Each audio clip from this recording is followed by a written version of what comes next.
Welcome one and all. We are here for the final day of DPC action. Western Europe is going to conclude after the next two series, and of course we will be completely done with the DPC run. We'll know who goes into Div 1, we know who gets relegated, and we'll know exactly what the lay of the land will look like into our third tour of the year. My name is Snare. I'm joined this morning not by Professor Fluke. Instead we have Dean Daynog. Good sir, it's been a while since we've worked together. How you been doing overall, and what have you thought about this particular patch and the second tour of the DPC?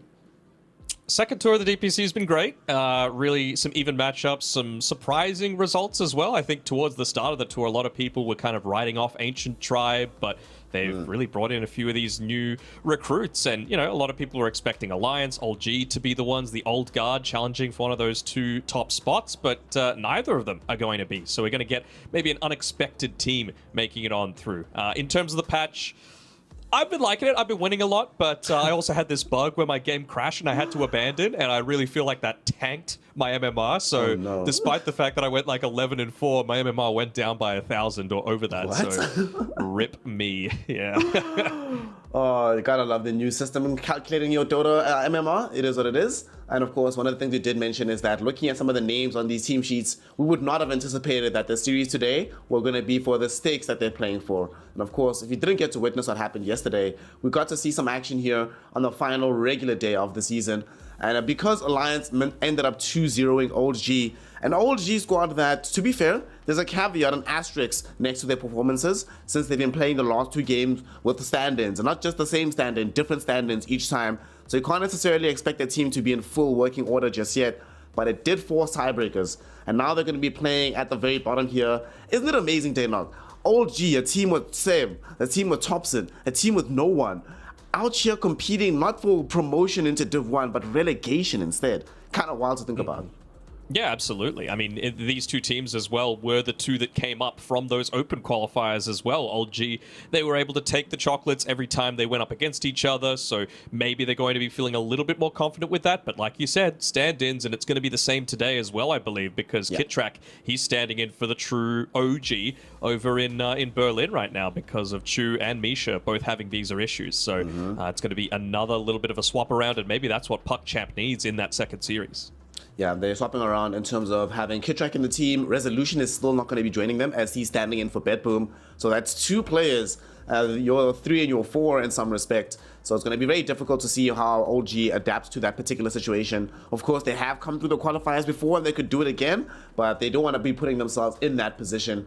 However, we start the day with a much more happy affair. D2 Hustlers versus Ancient Tribe. Well, happy for the team that wins. For one of them. Because the team that wins, you go to Div 1, it must suck because when you get to this point, Daynog, you're one step away. You're so close. In a way, it's more painful to be here and then not go into Div 1 than if you're just like 5th in the division, you're like, whatever. It's fine. We weren't that close anyway. But if you fumble the bag when you were here, like D2 Hustlers, for example, they shouldn't be here, right? They're going to feel like we should have just won the game. It was in their hands. Right? It was in their hands. And now it kind of isn't. So there's going to be some added mental pressure. And of course, the mental block of being like, damn it, we're going up against an opponent that we've already lost to a couple of days ago. Yeah, absolutely. I mean, Ancient Tribe, to be fair, I mean, they started the season, I want to say it was 4-0, and then, you know, they lost a couple of games since then, so maybe they were thinking as well in a similar sort of avenue, like, man, why did we lose those couple of series that we were probably expecting to win? You can cop the loss against someone like Secret, but the rest of them really are ones that you would be expecting to take the W.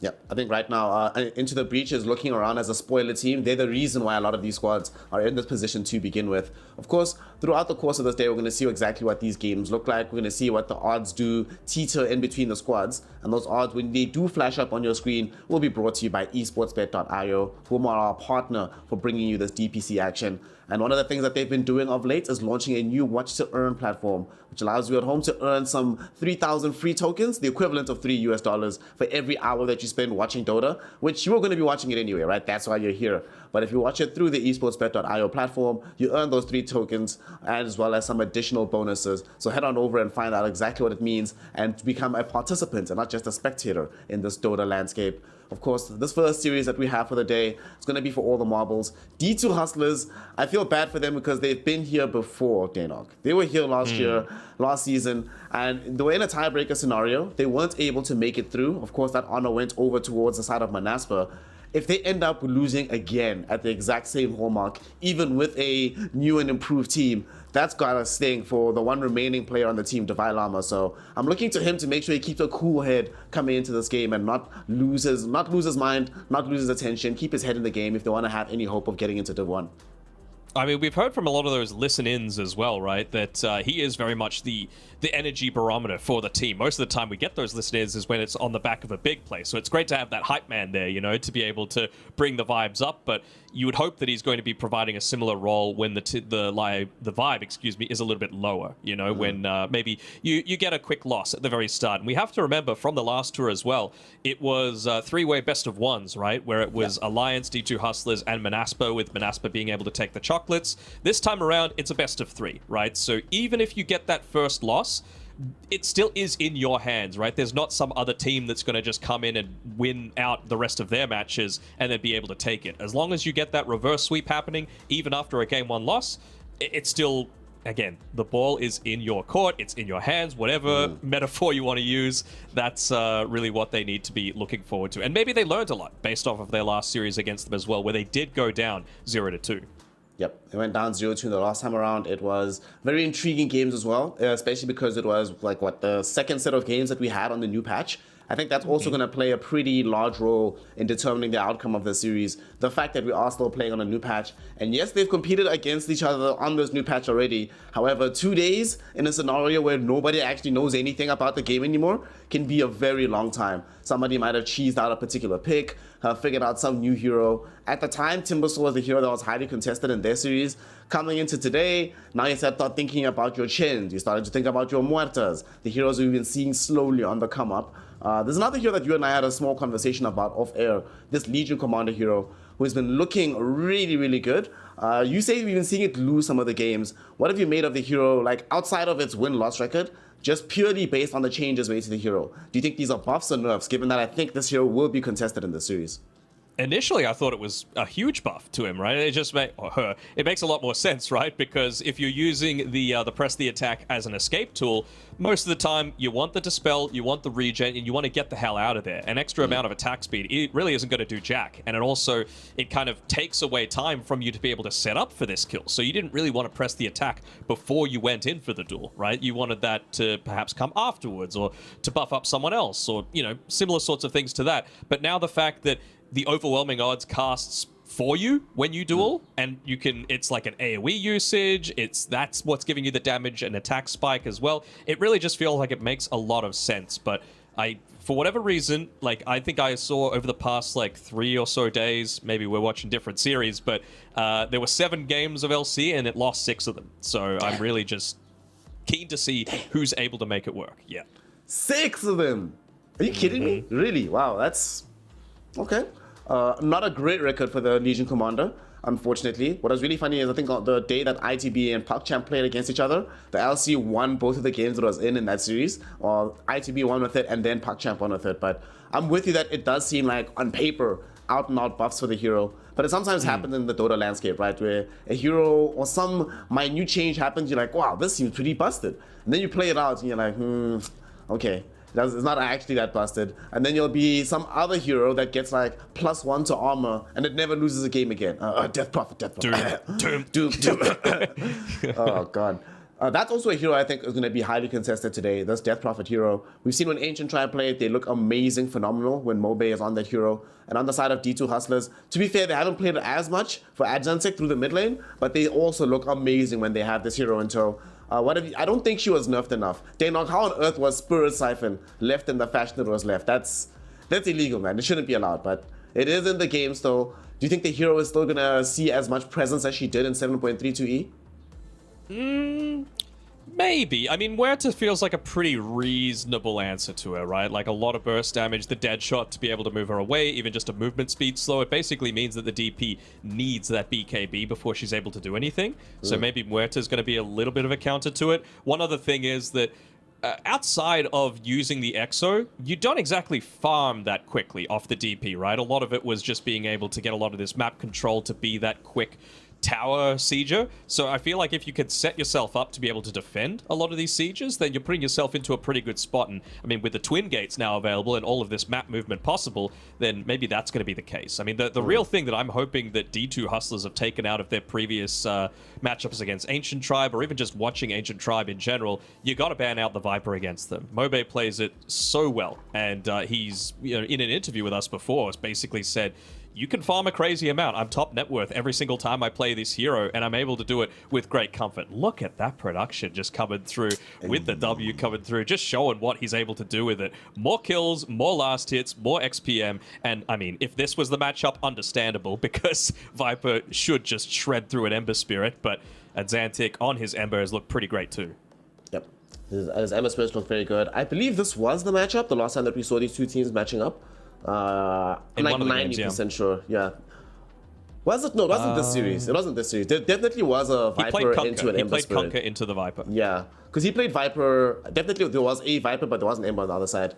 Nonetheless, it's still going to be very entertaining to watch these two guys going at it. I do feel that most of them, both of these teams win their games largely off of the strength of their mid laner. They're the ones that make all the action happen on the map. Like D2 Hustlers, it's interesting because when they started the tour, it did feel like Divine Llama. He was the primary win condition, especially when they were playing a lot of these Timber Swords. They go first phase on this hero. But as time has gone on, they've slowly but surely been shifting responsibility amongst the other cores as well. Must be nice to be Yuma on that squad. There've been so many games I've seen where they're just rolling the map and he's just farming, just chilling, doing his thing, you know. Doesn't have to worry too much about showing up and getting involved.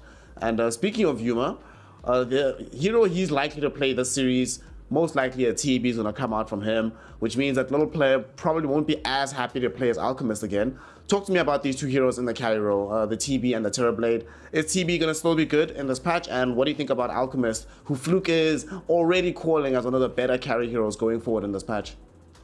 Fluke's very reactionary, though. You know, he sees a game and he's just like a goldfish. You know, the attention span of a goldfish. Just like, no, this one's good now. But I like the TB in that it is one of those heroes, those carries in particular, that can apply a lot of tower pressure early on. So you're not necessarily relying on something like a Death Prophet to be able to do it. But to me, my understanding of this patch is that if greed is good, basically, provided that you don't get run over, greed is good. And so we've seen TBs many a time get up to like a 20k net worth lead because A, you can take towers, B, if the enemy team tries to run at you, Reflection's a pretty damn good spell to just stop them in their tracks, especially if you've got this big aura bot that you're looking to play around. But more importantly, there's so much jungle to farm, and TB is one of the best jungle farmers in the entire game, just off the back of his high armor that he can use his illusions to be able to pick up and farm so much more quickly than a lot of others. But you do need to be careful of a few things, notably Phantom Lancer and Huerta. I think those are going to be the two things that might be TB's undoing. Terrorblade, of course, right now still maintaining a stranglehold a little bit on the game, but Huerta, that's a hero we're anticipating drastically climbing up the hierarchy now that she has been introduced into Captain's Mode. We're going to find out if she'll be involved in this series, as we do have the first draft underway. On the Radiant side, we do have D2 Hustlers with first pick, Ancient Tribe have second pick. Funnily enough, D2 Hustlers chose to have Radiant, and Ancient Tribe, of course, they opted to have second pick. We've been seeing a lot more dire second pick. In the previous patch, Danog, this was a death knell for their Radiant side. If you gave them dire for second pick, it was curtains for you. Now that doesn't seem to be the case. Do you think the changes made to the map sort of have normalized Radiant versus dire? I mean, yes, I think the map is basically as symmetrical as it's ever been, right? But for whatever reason, I think in the Dream League finals, every single game of that 5-game series was won by Radiant. I might be wrong, I don't remember who was playing what on the last game, but definitely the first 4, it was all Radiant wins. So I'm keen to see if that trend is going to continue, because again, I really can't see anything that just jumps out at me as like, wow, this is so much better for Radiant, or wow, this is so much better for Dire. Roshan, Tormentors, it's pretty much all equivalent, even the jungle. I will say I do think the well is broken in terms of farming patterns. The well area is much stronger than the, not the graveyard. What's the one at the top on Dire side? The mines, Mighty Mines. The mines, yes, the mines.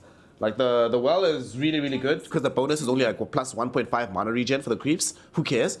So you just clear them out way faster, even as they scale throughout the game. You also get that buff though. That's the thing. Yeah, which is nice, which feels good. So you farm even faster when you're in the area. So it feels very good. It just takes, after a while, it just starts to take time on Dire side. You're just like, they have so much HP regen. You're like, this is really annoying. So I think that might be the reason why a lot of these teams are playing on Radiant. I think the Twin Gate placement is also really good for Radiant side. It just feels quite natural to go for that area. It's nice to cover it with the Watcher. I don't know, there's lots of good stuff about Radiant right now. I think it feels better to play. I think it's pretty much equivalent, don't you think? Radiant versus Dire, at least in terms of the Twin Gates? For the Twin Gates, I think it's easier to move through Radiant Twin Gates. It's easier to set up ganks on Dire side Twin Gates, when you're just waiting for the opponent to come through. It just felt a lot easier to make these moves on Radiant side. And with they did do some bug fixes, so remember there's 7.33b released today, so we will not be seeing any more Venomancer wards go through the Twin Gates. That used to be a thing that I may or may not have used. You know, you got to make sure to use everything that's at your disposal because people will use it against you. It's not an exploit. It's you know, a game mechanic. About these drafts, what do you think about these first few picks? Because honestly, I really like all 4 of these heroes, just in terms of how it feels on the patch right now. Chen, Alchemist, on Dire side, it's Greed that Ancient Tribe are looking to go for. Again, tons of map that you can look to pick up. Chen, I mean, how often have we seen this guy like 5th net worth at the end of the game on a support position 5 Chen, just because of how the Holy Persuasion works these days, and just getting an Aghanim Shard for free most of the time off of those Tormentors. Yep. I think that all of these heroes are broken and they're all busted for different reasons. Underlord is crazy strong in the laning phase. His itemization has all been buffed. He just feels so good to play. The damage reduction is just so good right now in general, given how much there's fewer stuns. Yep. You get map movement not just from Underlord, you get it from Arana. There's more trees and more space, which means more nooks and crannies to sit into, to give your team vision, to arrow from, to aggress into with Moonlight Shadow. Chen is just busted. Alchemist, you mentioned it earlier, Greed is good in this patch. Who's the greediest hero in the game? Young Alki. All of this is really good so far. And Ancient Tribe have demonstrated that they can really do damage with this Alchemist as well for low play. So I love these openers from both sides. I think it also suits how they like to play the game. And I also like that they protected themselves quite well at the bans. And you should be happy about this. So we were also speaking off air about Bounty Hunter as a hero. And you were saying that you want to see, we're going to be seeing more of him. Explain to the children at home exactly what it is about this patch that's going to make Bounty so good. Well, kids, Bounty Hunter is just one of those heroes that is kind of busted right now because any sort of additional map presence feels very strong. So you're always able to roam around the map very quickly, increase movement speed. The change to the Shadow Walk as well, just enabling 3.2 seconds of chain stun feels kind of nutty.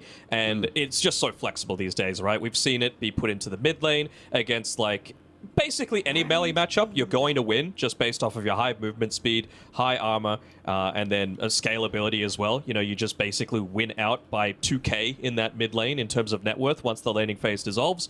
But doesn't have to be mid. We've seen it thrown into basically every single role except maybe position 1, because you act like an anti-carry in the offlane for a melee offlaner like a Lifestealer, for example. He hates playing against Bounty Hunter because he can just do nothing against him. You're going to be outrun, you're going to be outfarmed because he's just going to yoink every little bit of your gold, and I mean, it just enables your team to start to snowball when you want to off the back of the track. Yep. Track, very good spell. Greed and Dota are quite good, so the more money you get, the easier Dota becomes. D2 I still need to right see now. the Phylactery. I need to see the Phylactery on the Bounty Hunter. No one's done it yet in competitive game that I've been watching. It's busted, man. They improved it even more. They gave it 0.7 mana regen now. They made it not just a recipe, but a Sage's Mask that you need. So it's even better for a Bounty Hunter. Like an active that has a 6-second cooldown, I believe, to do 150 damage is with a 4-second cooldown track. So, sorry, 6-second cooldown track. One of the two.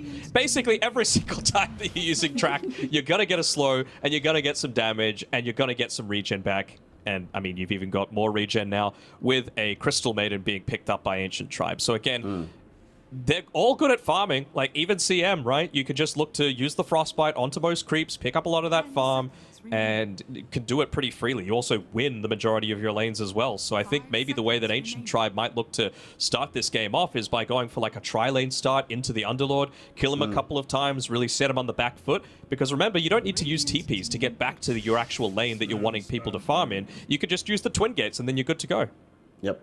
And right now, of course, because Alchemist playing in these tri-lanes, given that you get Greed as an innate ability, you don't need experience as much, so you do way better into tri-lane situations, just outfarm the opponents.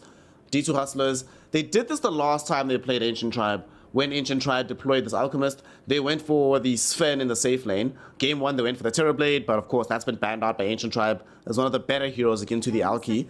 AA with the Sven, so we don't have, like, we have some kind of a, this is a scary enough lane. There's a lot of kill potential here. Cold Feet into Stormhammer, always get the stun off. Later on, you have some kind of answer towards this mass regen that comes from Ancient Tribe. But these are heroes that have been on the fritz of the meta for quite some time, both Sven and the AA. Given the new patch, I've seen these heroes look better, but not good enough necessarily to justify their re-inclusion into the mainstream meta. What do you make of them in this particular game here, Danog? Does it allow them to deal with the little pleb Alchemist? I mean, burst damage is always a good thing, right? Especially if you're able to combine it together with the Frost Blast. The other thing as well is that AA now has a farming tool, considering his Icy Vortex, I think it's called, has the innate damage over time. So the Shard now actually provides a Cold Feet stun for 60% of the duration whenever someone just get hits by the Ice Blast. And you're going to have setup for that, right? You've got Stormhammer, you've got the Pit of Malice as well. Arrow, probably a little bit less reliable, but the rest really does set up for it. And so you can now farm up on the AA. We saw Into the Breach play an off-lane Ancient Apparition, and it won them the game. It was against a Morphling. So really, really nicely done there to have that level of flexibility. But then, again, you can farm, and so can Sven. That Greater Cleave is going to put in work with this increased jungle. Yep. Although they do have some problems to deal with on Ancient Tribe. This Visage, which I imagine Mixer will play like he did the last time out. There's a major run back between the two squads. If he buys all the aura items for his team, Pipe seems phenomenal for this game. If he can get to Greaves as well, that feels very good. If he was getting you can leave the Chen to get the Greaves as well, right? You don't even need the Visage to get into that. So, like, this is going to be aura central on Ancient Tribe that they're looking to play around. And then you would assume they're really going to be prioritizing the Tormentor as well, just because you want Chen to get into those Ancient creeps as quickly as possible. A lot harder to burst you down. You probably want to try and get, like, an Ancient Granite Golem, for example, so that you just, even with this Underlord and the Sven, it's a lot harder to be able to burst you down with that additional percentage to AHP. I love the fact that you do get the stronger creeps as time goes on. You'd love to see it. Dude, the Granite Golem at level 4 is 21% HP regen, which is insane. Like, on the Alchemist, imagine on an Alchemist how much additional regen. As well. Yeah, this is post both teams need jump. That's the thing that I'm really wanting to see out of them, right? Because, like, it's probably a little bit harder to take out Ancient Tribe supports just because you're going to have an Alchemist in the way. You're going to have all of these auras that you're naturally going to build into. For D2 Hustlers, it's all around the Underlord. If Underlord isn't in the right position to be able to save his supports with Greaves, with Crimson Guard, it's probably a pretty good Crimson Guard game, right? Against a Visage, against Chen creeps, against an Alchemist, so and you're a strength hero, so it's still going to scale incredibly well. But the AA and the Mirana can melt if you just provide that little bit of information. So I'm kind of wanting to see a mid laner for Ancient Tribe that's going to be able to provide them that. They don't have the most reliable lockdown either, so something like a Storm Spirit I really wouldn't hate to see.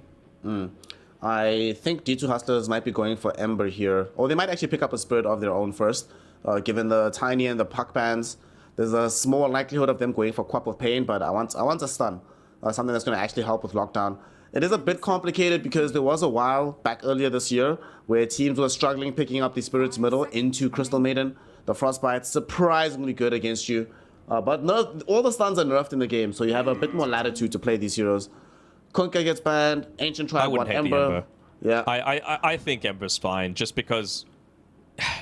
yeah, there are still a few counters in the pool available, but I think you don't have enough ways to be able to deal with the Gravekeeper's Cloak right now. I think if Sven's trying to burst people down, then you're going to have a little bit more difficulty with that. You're basically relying almost entirely on your Underlord, because if AA is getting close enough, AA is going to get jumped on. And if AA gets jumped on and killed before that Frostblast lands, then Chen, Alk, they're free to just do work. If you're D2 Hustlers here, you probably just yoink the Ember and you accept... Wait, don't you yoink Storm, rather? Because I'm a bit more scared of Storm CM on their lineup on the side of Ancient Tribe. So you yoink I think Storm, it just comes down to a comfort thing. You know, like Exantic plays a fantastic Ember Spirit. I'd say that's his best spirit of all of them. So they might just look to lean into that. But then again, oh, it's actually a Void Spirit instead. Okay, so I wonder what they're going to look to consider into this. Most of the time, the counters to the Void Spirit in lane is a little bit of, oh, they've greened it out. Did you see Mobe? Did you see him just clap his hands back to back when he said, right, we've got them. We got them. We want to run this Alchemist in the mid lane instead. So what I was about to say was the way that you counter out Void Spirit a lot of the time is physical damage in lane. Yes, Resonant Pulse can save you a little bit. It provides that physical damage barrier, but you only have one armor to be able to start the game out. So something like the Acid Spray, even if you just put the 1 point into it, can really start to shred you when it comes down to these right-click trades. You've also got a right-click advantage on the Alch, and they still did buff up the Unstable Concoction as well. So again, even just the 1 point into it still stuns for quite some time.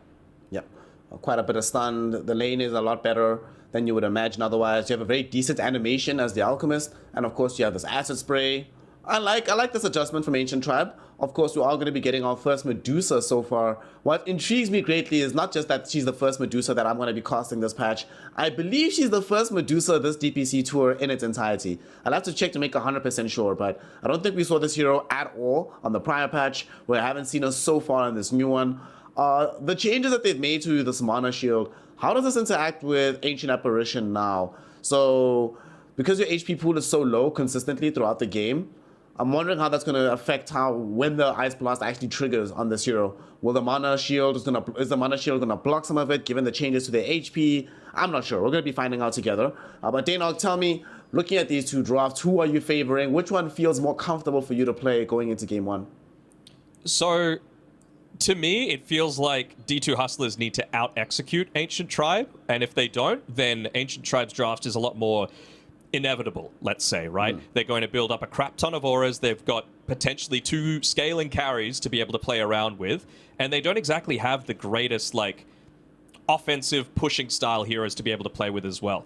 Just on the point with the changes to the Medusa, right? I think this is their response to the Underlord, right? Because you consider the type of damage that Underlord does. It's mostly percent damage through the Firestorm. What doesn't Medusa have a lot of? Health. So you're actually not going to do much to that HP pool, that mana pool at all, right? Like, it's going to be tickling you. Basically nothing. And there's no real one that wants to buy into a Diffusal Blade either. There's no, like, illusion hero that she needs to be worrying about with. So this feels like a fantastic Dusa pick. And it's not even just that it's the new way of the Dusa of the patch.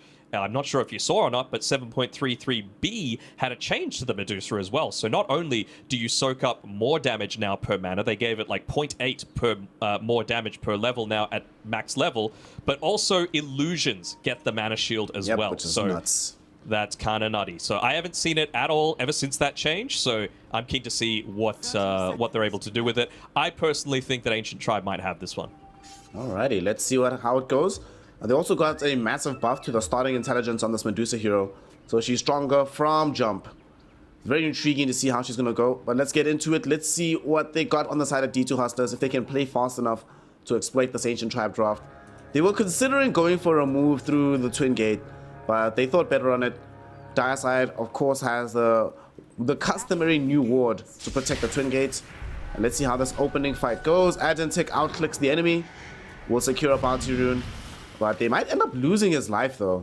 Let's see if they can chase him down. LeBron throwing in some right-click damage. Ah, there we go. Last second Soul Assumption ticking in from the offlane, and Mixer securing himself first blood and inflicting some emotional damage as LeBron instantly tips Exantic to start the game. Man, I've been casting a lot of China lately, and they almost never tip. Like, it's everything just polite, and then you come over to Western Europe, first blood, bam, right there on the board. That mental damage is so important. OG showed this region the way. Since then, nothing's been the same, man. Well, it's interesting, though, because they do get the first blood. However, they do end up losing out on 3 bounties as a result. I think if it's another hero that dies and not Agentic and not Mixer getting the kill, they probably feel a bit better about it on the side of D2, but Agentic dying, it is what it is. We are now in this lane, and as you mentioned, Alchemist should do perfectly fine here. This lane's actually going to be boring as hell, let's be honest. Nobody should end up dying here. Yeah, maybe the Void Spirit, honestly. Like, 1 point Acid Spray, he's already at 0 armor. Like, that he has to play around with, right? So he almost has to be farming underneath his tower just to make sure he's not getting right-click like a beast. So we'll see. We'll see. I'd say bot lane is probably where a lot of the action's going to be happening. We see Alex play a lot more of these quote-unquote traditional position 5s as a position 4, the CM, the Disruptor. He's able to make a lot happen with them. And, well, with only 4 mangoes to be able to play around with at the start of the game, you've really got to be on point. So he bought out 3 to start this one, as we actually get a kill up top. Was not expecting that one. Yeah, and that was even without having access to the Pit of Malice to set up for the Sacred Arrow. It was just heads up, they got him. Tick him down with the fire damage of the Firestorm. Okay, that feels pretty good to be able to get that early kill onto this Chen hero. Or just getting any kind of gold into the hands of Divine Llama, given how powerful his aura buildup can be in this game, Crimson Guard in particular. Yeah. Again, you gotta out-execute. Those are the kills that D2 Hustlers need to make happen if they're going to be able to get out of this one with a W. It's all around Divine Llama. Like, what is his positioning like? Does he have TP when the rest of his team is getting jumped on? Is Fiend's Gate available? Have they been able to exploit some of his movement? I'm keen to see as well, with the Mirana pick, one of the other advantages to it, yes, you can, like, instantly take creeps, blah, blah, blah, blah, Moonlight Shadow, feels great, but 7-minute mark, is he going to look to invade over to the Ancient Tribe side and try and steal away that Wisdom Rune? Because many a time we see supports just spend a lot of time before they're able to hit up onto that level 6 if they don't have either an amazing laning stage or they get those Wisdom Runes denied away. I've seen, even in pro games, it go down to like the 16-minute mark and you're still level 5 on a support. No. It does feel just overall, you have a lot less experience as a support. Yep, and down bottom they are trying to set up. However, this movement was scouted. The Yoloko got seen underneath the observer ward that they planted in the top lane. They know that this movement is coming and they just scouted him. Alex knows. And are they going to play carefully though? Because they might still end up dead nonetheless. Mixer, he's going to get cold feeded. He came too close. And they are going to be able to find this kill. Despite being aware the Yoloko was here, not playing carefully enough on Mixer. And they still have the arrow. Alex will be able to dodge it out. But this might not save him. Okay, he'll be fine. Had he gotten hit, he would have died. He doesn't. But unfortunately, this is not catch-22, right? You might know a move is coming, but you can't stay safe, unaware, and are not farming forever, right? At some point, you have to take the risk, and the risk this time does not pay off for Mixer and the gang. Yeah, I think it was just a case of, like, maybe Alex needed to go a little bit deeper into the tree line to actually find it, because if that's the case, then you're not going to get a max duration arrow. You're not going to get the cold feet able to proc because AA was playing on the left side of the creep wave. So the other thing as well is they actually get another kill. Theoloko is making a lot of nice movements up towards the top side, and even able to tip a little pleb off the back of that. I mean, Divine Llama put the second point into the Atrophy Aura first. What's up? Didn't Divide just solo him? I didn't see Theoloco casting any spells before that happened. Oh, really? Yeah, I think Divide just soloed him. Well, I look at the fight recap. Yeah, nothing being credited to Marana. Somehow Divide Llama soloed the lane. What a boss. With 137 damage to it.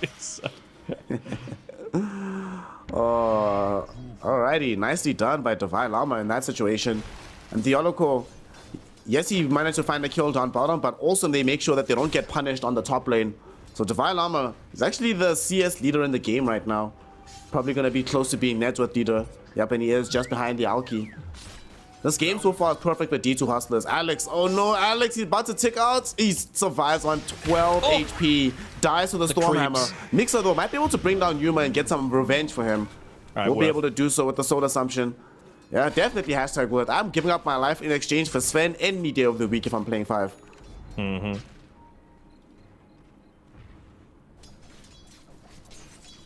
Gotta say, I'd say Xanthic's doing a pretty good job in this mid lane, right? Like, he's getting a bunch of denies away from Mobe. Yeah, he's still scaling on the Alchemist, but the fact that you're bullying him away despite forcing him to go into this Bracer as well feels real nice for the Void Spirit. Xanthic, he's really showing up on a lot of these Spirit-style heroes.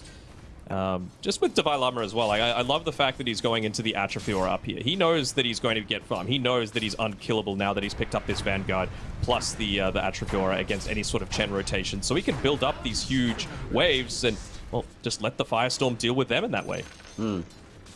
He's not mobile. No boots yet. He believed... Does he have a Soul Ring coming out to him, or... No, it looks like he wants to go the Arcane Boots first, despite having all of that regen. Just make sure that he's topped up in all forms of regen, both HP and mana pool. Down bottom, we do have 6 heroes all gathered here today.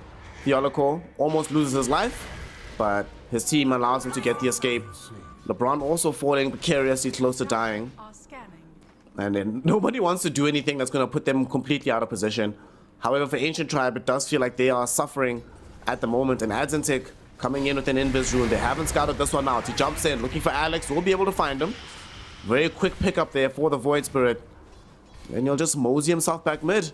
And he knows he's playing into Alchemist. As much as this hero cannot farm you, pushing buildings early is not something Alchemist does. So you don't have to be scared just yet. Oh god, he's just gonna stick around. He wants to slide LeBron and then take the Wisdom Rune. Nice. They get the quick kill onto LeBron. They want more. Mixer. He's falling so low here. They find the cold feet proc, but he's underneath the tower, so he's much tankier than he would be. Adzentic, he gets himself stunned up with the Frostbite and finished off as they bring in this Alchemist. For that rune. And Hakoda, they want this Wisdom Rune. Can he get there in time? No, he cannot. Frostbite from Alex. And this might actually set up into a kill as well. Hakoda, no TP out for you, my friend. Mobe has shown up. Mobe is going to mop up. So they stick around a little bit too long, Danog, and fly too close to the sun and get punished by the side of Ancient Tribe. Yeah, I mean, it's all on the back of Mobe, right? Like, he is able to make that TP happen. And the plus side as well is that means that Pleb can get the hell out of this Underlord lane. He really doesn't want to be playing here. He's 2 levels down, and he's up against a Vanguard. There is absolutely nothing that he can do to be able to stop this Underlord from farming. So right now, it's just on LeBron to slowly try and tick out this creep wave. At least he's got the double Wild Wings to be able to cast that Tornado, which clears it out relatively quickly, actually. Yeah, he's doing a fairly decent job, but it's basically just try and protect this tower for as long as possible, because if you've gone for this greedy style of draft, then it means that you're going to be able to obviously use the map quite effectively if you can retain it, and that's really going to be the big thing. Stop them from taking it away from you as they look to even build up some stacks on LeBron while he's doing all of this. Yeah, might as well make life easier for the Alchemist. At some point, Mobe is going to be wanting to farm up all these stacks. We don't know exactly which build he's going for just yet on the Alchemist. He hasn't queued up anything. But the team is stacking up on top. They want the T1 tower, and they should be able to get it. I do not think Ancient Tribe have any interest in defending this right now.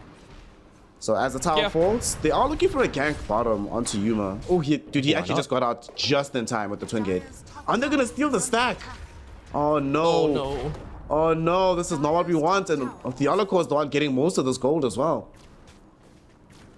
Pretty good user of all of that. Like, wasn't able to secure the Wisdom Rune previously, so at least it does mean that he's going to get in towards that level 6 as quickly as possible. They're actually making another move down towards this bottom side to try and stop this push from happening. Obviously, Divine Llama playing that Underlord, one of those heroes that you could just pop in front of a tower, and again, they really don't have the way to deal with him just yet. So that's why I was referring to a lot of his positioning being so vital in these early stages of this game. He's only 850 gold away from being able to pick up that Crimson Guard for himself as well. We do see a small fight breaking out inside the jungle. Mobe will find himself needing some assistance here. The team is coming in from the Radiant side though, as they're catching out Mobe. He's falling very low. Arrow from Theoloco prevents Alex from going deeper into help.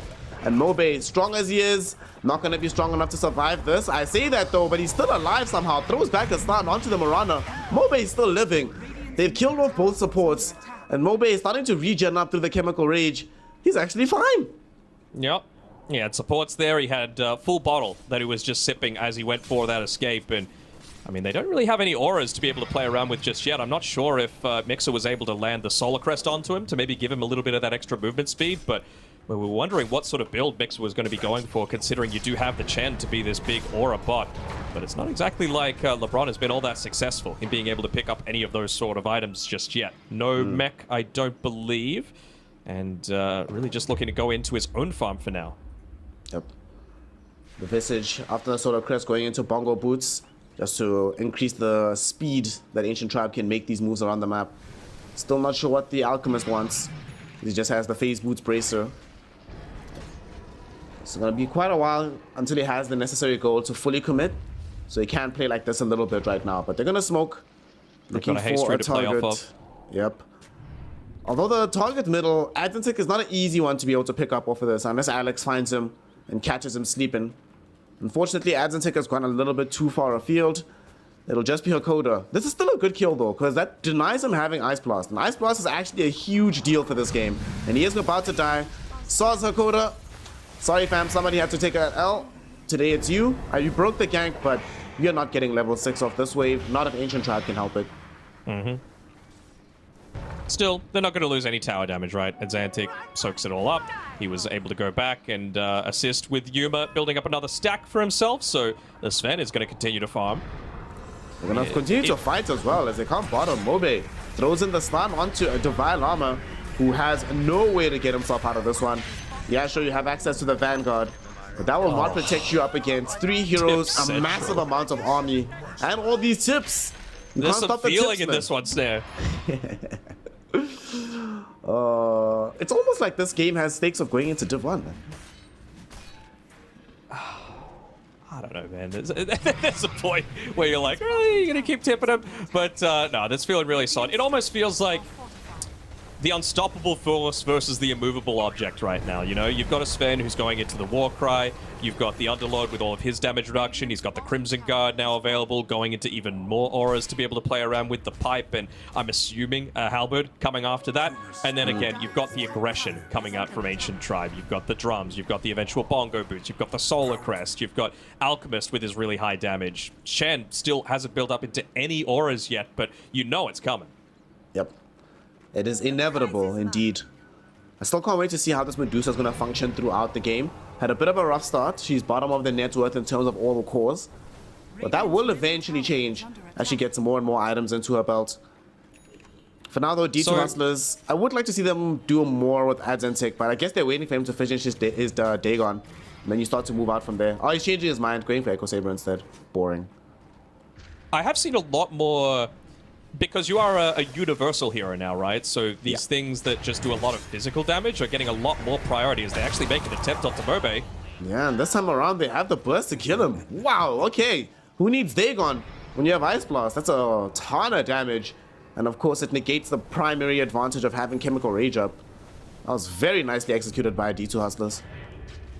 A lot easier to be able to land it as well, right? Just if you land that Astral Step, the slow through the Void Mark, really just allowing no sort of escape unless you've got like maybe a Bongo Boots to be able to get back to safety. But not quite yet.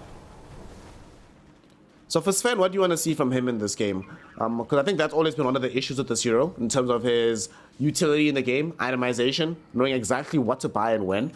He already has Echo Saber. He's going for Blink next. It looks like just a standard game for him, right? Like Blink, BKB, come back for AC, get Harpoon, maybe a Daedalus. Is there anything funkier you could imagine him going for on this Sven? I don't think so. I think his main role is going to be, as soon as he's got that Blink Dagger available, it's just all about, like, who is the most important target to find. Sometimes it's going to be Mixer, just if he, for example, is caught out a little bit too deep, maybe a little low on the Gravekeeper's Cloak charges. If it's Alchemist without the Chemical Rage popped, then it's going to be him. You know, if it's Chen, once he gets him to a bunch of these auras, if you could just blink and burst him down with a God Strength, then suddenly a lot of that unstoppable force goes away. Mid lane. Ice Blast did connect onto the Medusa, but this is not the hero to go for. Yeah, with Ice Blast, she does not care about this. Gotta be careful about tread switching, though, when you've got such little HP to be able to play around when you've got that Frostbite on you. I still can't believe she has 0 strength key. Yeah. Oh, this patch, new patch, man. Gotta love it. Smoked on bottom. Adds and taken crew. Gonna try and find some kills. They'll be able to pick up Alex. Hashtag worth, creating vision. Just buying space, boys. And they're not gonna lose anything irreplaceable off the back of this. All the heroes are just farming. They're just getting money, money, money, money, money, money, money. They haven't lost any towers that really matter to them just yet. So they can just throw LeBron to soak up pressure up top. Mid and bottom are still good.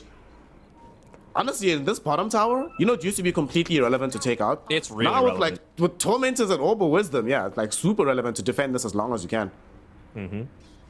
Lama still hasn't activated his tier 1 token, and well, they're putting him onto the front lines, but they'll know that he's got some backup there as Alchemist. Is he about to get scouted out here? Dodges the Ice but Blast. then he doesn't get Ice Blasted. He might still die, however, as they don't need the Ice Blast to bring him down when it's 1v3. That was some optimistic positioning from Mobe Danog, and it does not pay off. He gets punished pretty hard. He's trying to reveal the Orchid as well. That's the build that he's gone for in this game. Not building up into the Radiance. They're looking for a Mixer. They're not going to find him, but they're going to steal the stack. This is huge. They have to fight this. They need to defend this. Yuma in the God Strength, trying to clear out the Ancients. Between himself and the Firestorm, they do manage to do it. And they get out scot-free as well. This is massive. And that just means that they build up into that Blink Dagger so much more quickly on Yuma, right? He's just finished it up. He's going into the BKB next, so there's not going to be any kind of Frostbite or anything like that stopping him from going on to his key target.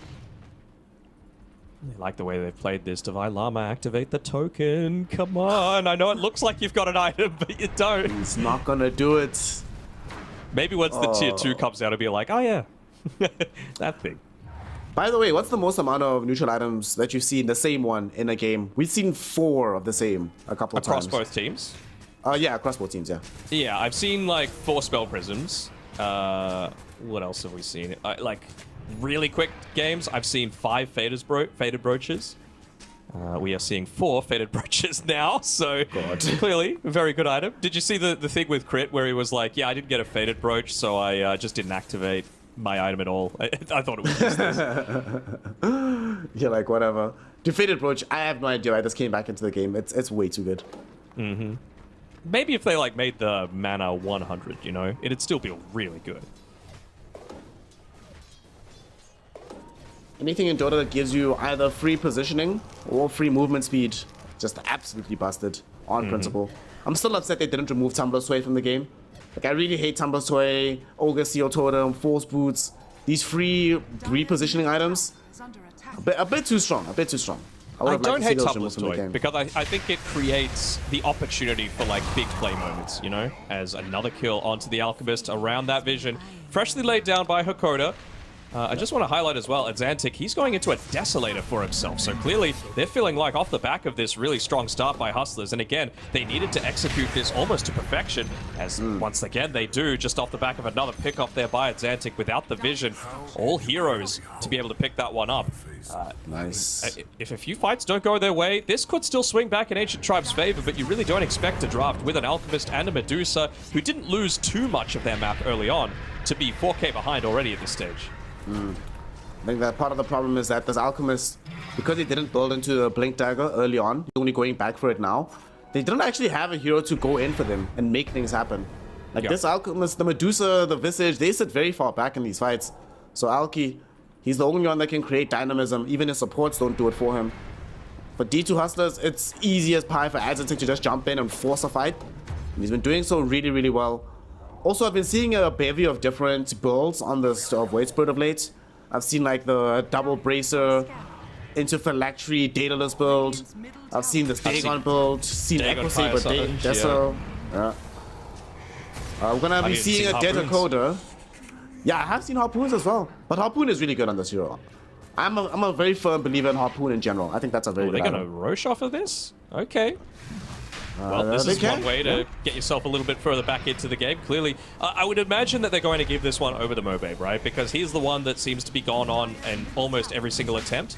I know, you know, if you get the Chemical Rage, blah, blah, blah, but you just need to give the team, time with their auras to be able to find and catch up to you and be able to provide that assistance. Look at this, even dropping the freezing field to be able to take it down a little bit further. Because he needs that Blink Dagger, right? He needs that. He needs they're coming. the halberd. I mean, is it fast enough? They're coming. Nice stun. It's actually not dead just yet. Very nice stun with the War Storm, but it's not dead. It's still alive. Stone Gaze will come out. Xantic trying to go for this deal. Really huge Ice Blast kills the Roche, but they still snatch it away from Low Pleb.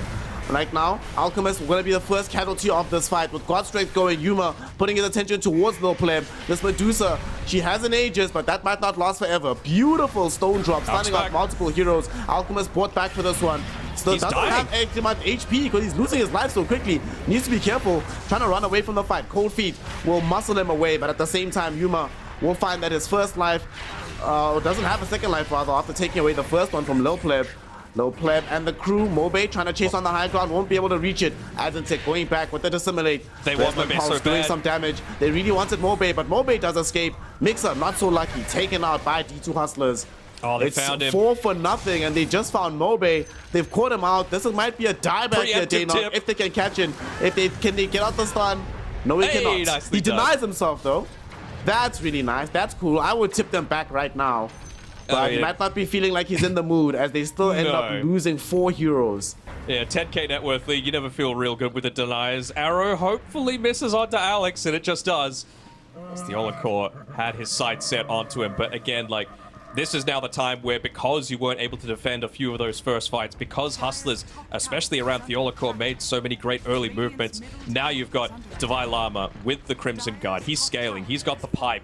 He's got 250 stolen aura with that atrophy aura. You've got a maxed out Warcry, so a lot of the damage is pretty lacking on Ancient Tribe. You know, they don't have these scaling cores scaling just yet. That's the big issue. Yep. Their damage Maybe is they're still looking too to try slow. to get the Tormentor just to give them a little bit of a boost somehow. I mean, if you could get that Holy Persuasion for LeBron, it would feel really nice just to be able to... Oh, man, they're even scouting this out. Dude, they're being griefed everywhere. They're just not being allowed to make moves. Adzentek's actually going to jump in. They get the kill, or they should get the kill onto LeBron, as he's underneath the Ice Blast, so he will eventually die. Bionicle brings him down. Can they get the Tormentor and get out? Oh my god. Oh my god. Okay, it expires just before Hakoda can get through the pit. Reasonably pushed in, though, so they could probably, on the back of all of this strength and, you know, knowing that they don't have an Aegis anymore, knowing that, you know, Chen's going to be dead for the next 10 or so seconds, looks like they still want to go back and farm, maybe just pick up their own Tormentor. Why not? Yeah. You steal from the opponent. Might as well get your own one. Hakoda might just lay down an Ice Vortex good. first. Yeah. I think he needs to stay here, though. Doesn't, of course, need to be with the team to assist with that Tormentor pickup. And who's going to be the one that actually ends up getting it? Mirana. It's a lot better than it used to be, you gotta say. The Mirana shard. It was abysmal previously, but now the damage output through the leap feels really nice. The fact that you can choose the direction of the jump as well gives you a lot more control around it. It would have been nice if it went towards the Void Spirit. Could be very cavalier with the usages of Remnants, but you don't mind too much that Mirana got it. It's not like previously where you were just like, oh my god, get me out of this game. It's like, it's okay. It's fine. Are there any, like, horrible shards anymore? I know Disruptor's still really bad, but any others that you can think of off the top of your head for a support? The support shards? I think most of the support shards are now pretty good. Let me think. There's one that's terrible that I was looking at the other day. Warlock's new one? Warlock's new one is terrible. It's awful. Like, relative to the previous one, AoE Shadow Word was actually busted. Yep. This new one, whew, the Upheaval Imp is not good. No. It's very not good. Yeah, that one sucks, actually. Yeah, you're right. What also sucks is being 15k net worth behind when you're playing Alchemist. That doesn't fill you with confidence. That makes you feel very, very bad about yourself. And doesn't feel like the game gets much easier to play either. Adzentek just jumps in. Jesus. There used to be a Chen over there.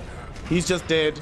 This Deso build from Adzentek. And he's got doing a lot of Yasha work onto these supports. Well. He went Yasha first on this Void Spirit, just wanting a little bit of extra movement speed, I guess. Not really attacking. But he has it in his backpack, so he doesn't actually have the Yasha right now. That's the most baller move ever. You buy like a 2k gold item, you just put it in your backpack. Okay, he switches it out now. For one more minute. When it hits 25 minutes, that Wraith Bed's going right back, baby.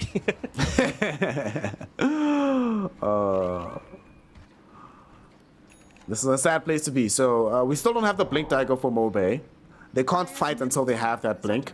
So what do you do on the side of Ancient Tribe? Once you have the Blink, do you go for some smoke maneuver, or do you try to bait D2 Hustlers into making a mistake before you start playing proactively on the map? Holy, sorry, I just got to take a moment just to rip his net worth, basically, because he has had zero item progression ever since that Orchid. Like, it looks like he's just trying to cut waves at this point. Unfortunately, some of these waves that he's cutting is not where the team is at, and not where they're ganking right now from the side of D2 Hustlers. Run away. And they will be able to find LeBron. LeBron, yet again, going to be the first casualty here. Yuma wants more here. Alex will find his freezing field interrupted by the Stormhammer and just get brought down. They pop the Stone Gauge from Medusa just to get the hell out of dodge. Mixer also managing to TP out. So they just lose both their supports. Tier 2 tower probably don't follow them. Figured where he is. Mobay. They got the gate in 15 seconds. But he got the blink. He got the blink dagger. He has blink. That's why he's here. I mean, sure. You don't want to be dying for it, but yeah, no, they got the blink available. Just wondering where he's sending the courier as well, or if it's just holding it back in base. I think it has to be that. Yeah, there we go. Active and available now, but I mean, they don't have a freezing field to be able to play around with. They don't have that stone gaze either. So do you really feel confident in being able to move on forward? It's Divine Lame. He's pretty tanky. They will be able to kill him though. Just get the auras up. He does get the guard off eventually and the pipe, and when he does, it takes a lot longer. Had he gotten those off immediately, we might have had a situation where he could call in reinforcements. But he doesn't, so he dies. That's a huge injection of gold, Daynok. Like, actually phenomenal amount of gold that got changed hands here. Look at this. The Alchemist got like 450 gold. Medusa got a further 215. A couple more pickoffs like that, and the game it's still very hard, but not impossible anymore.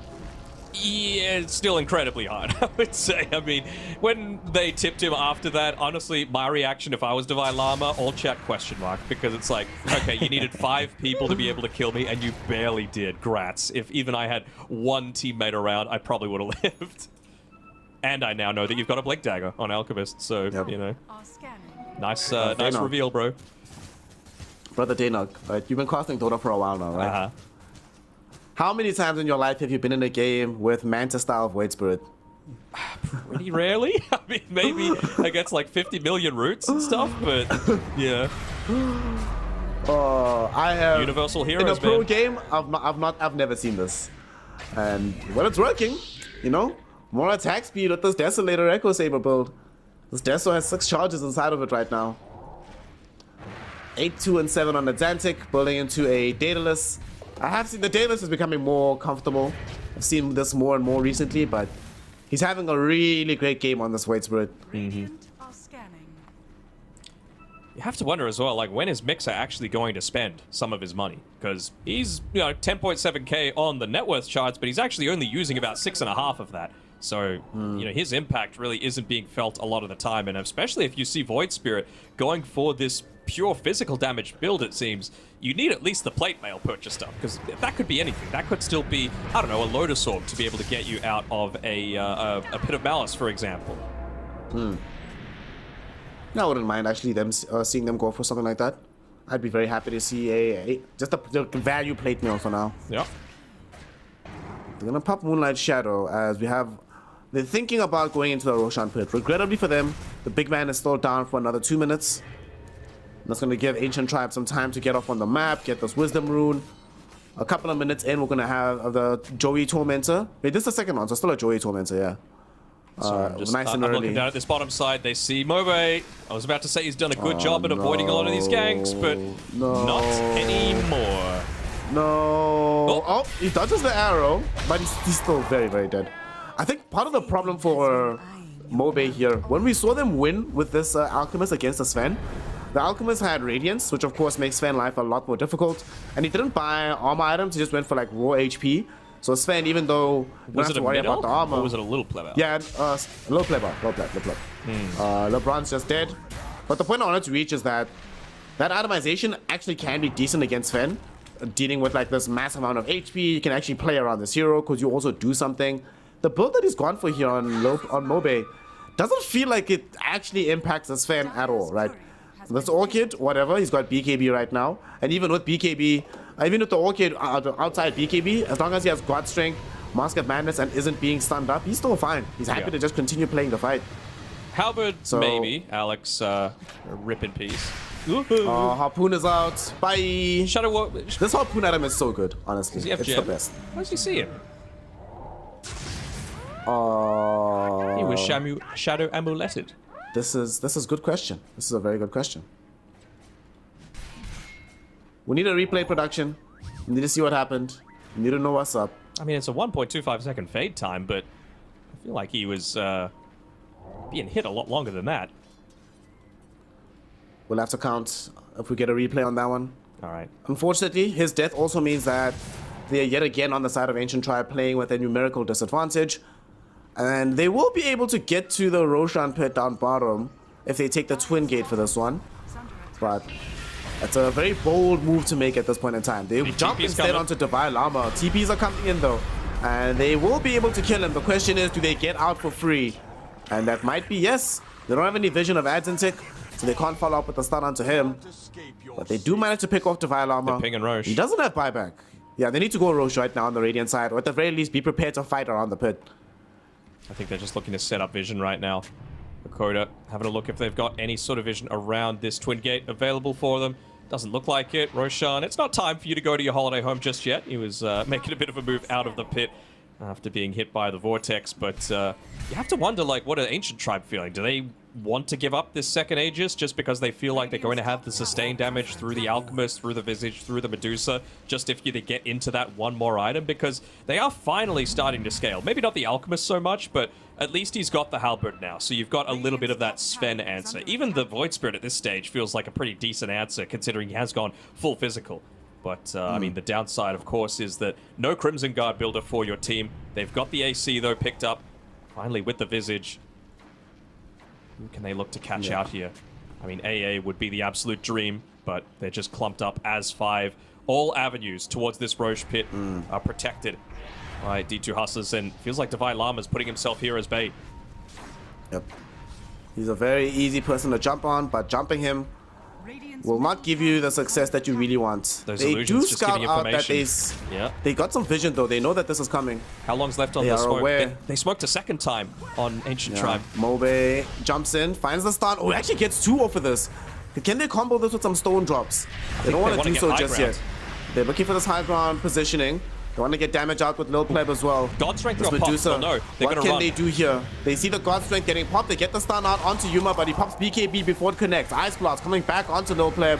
They will use the Stone Gaze on this Medusa. She has half her mana pool remaining, but they can try to play around this on the side of D2 Hustlers. They Moonlight Shadow themselves. Mobe looking for another stun, jumping in. Won't be able to get it off because Adzentik is in Dissimulate mode. Mixer staying alive a little bit longer with his own Stone Form. And look at the stun onto 3. They're all clumped up inside a Pit of Malice on the 3 as well.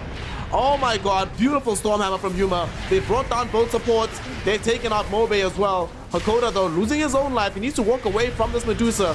He does die, but buys back instantly as Yuma will be able to, at the very least, bring down the Medusa, although it costs his own life. At the same time, Adzentik cleans up house on the back end, gets a triple kill on the Void Spirit. Look at the lines. D2 Hustlers On the they map, mop they're up just- Ancient Tribe. Push it in, that's all they want. Let's No, go. Sven, we don't need this Roshan. They just want to push those lanes and put themselves in a really advantageous spot to be able to take it for free without having to set up that sort of bait. And I mean, they just clumped up. It's as simple as that, right? Look at all the damage being done by the Deucer, though. She is finally starting to scale. Nearly 8,000 damage off the back of that Enchanted Quiver. And a lot of that right-click damage that she's pumping out. But, I mean, I really felt like they didn't need to reinitiate, right? They had that high ground control. They, I guess, didn't want to clump up too much around the high ground, but then they just did it around the low ground instead. So just didn't wait for the God Strength. Didn't wait for a lot of those auras from Divine Llama to wear off. And that was another lost fight that I really felt could have gone a bit more in their favor. I still don't feel strong enough to be able to take out this Tormentor without the Sven needing his burst damage. Yep. We have now officially entered the Tormentor levels of Tormentor strength. We have. We've also got a Dagon on Theolacor, which you'll have to see. Of course, of course. Dude, new Dagon is really good. Yeah. Buffed All through the that, wazoo. Steel. Yeah, baby.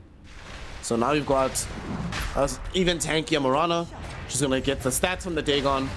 Still have the Greaves heal, but as well as the spell lifesteal from the Dagon. Gonna keep her alive. I think they're going to try and take this Tormentor right now. You're not going to get to Roshan quickly enough. They know Sven's been up for a while. This is a little bit of a useless attempt, I think, when they could be getting Chen, for example, a free Aghanim shot. He still hasn't got it. 34.5 minutes into the game, which they need it. They even had an Ancient Granite Golem right there below the Tormentor to be able to give them that little bit of extra HP to be able to play around. So maybe Sven doesn't 100 to 0 you. Bro, they're being taunted. There's not just one, there's 2 Ancient Granite Golems. They're actually going for a fight, but it's not the whole team. They don't have the Chen with them. They have some vision. They jump onto Theoloco, but how much can they get? Oh no, Yuma finds 2 cores with the Stormhammer. Will be able to mow down Mobe. And Lil Pleb, yeah, you got off the Stone Gaze, but there's almost no way you survive this fight. We'll be able to pop the Manta Style as they brought down Alex already. Stormhammer catches him out on Lil Pleb, and they bring him down. Adzentik with a Beyond Godlike streak credited with the kill, and even more charges on his Deso. Oh no. This is worst case scenario. Daynok, why would they go for that fight? Okay, if they go for that fight and commit, go off, King. You know, like, that's all I really wanted to see. But you saw the Alchemist jump in, lands a stun, and then backs off. And it's like, well, what was the point of that? You know, was the communication just not there? As, well, Mixer nearly gets harpooned by the Sven, and he's going to get gone on regardless. Oh, look at this micro coming through, though, from the Hurricane. So much movement being forced out from Ancient Tribe, but they're into your base now. It just feels like they're not on the same page, doesn't it? They're just not playing the same brand of Dota together. The team is at odds with itself at the moment. Mobe, they might go chasing for him. I mean, you've got a Void Spirit.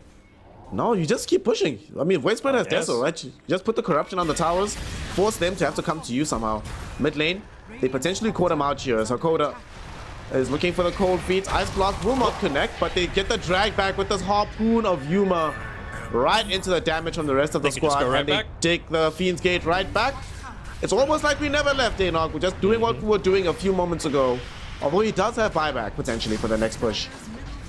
I mean, but he's not going to have Chemical Rage for the next 20 seconds, and you feel pretty useless.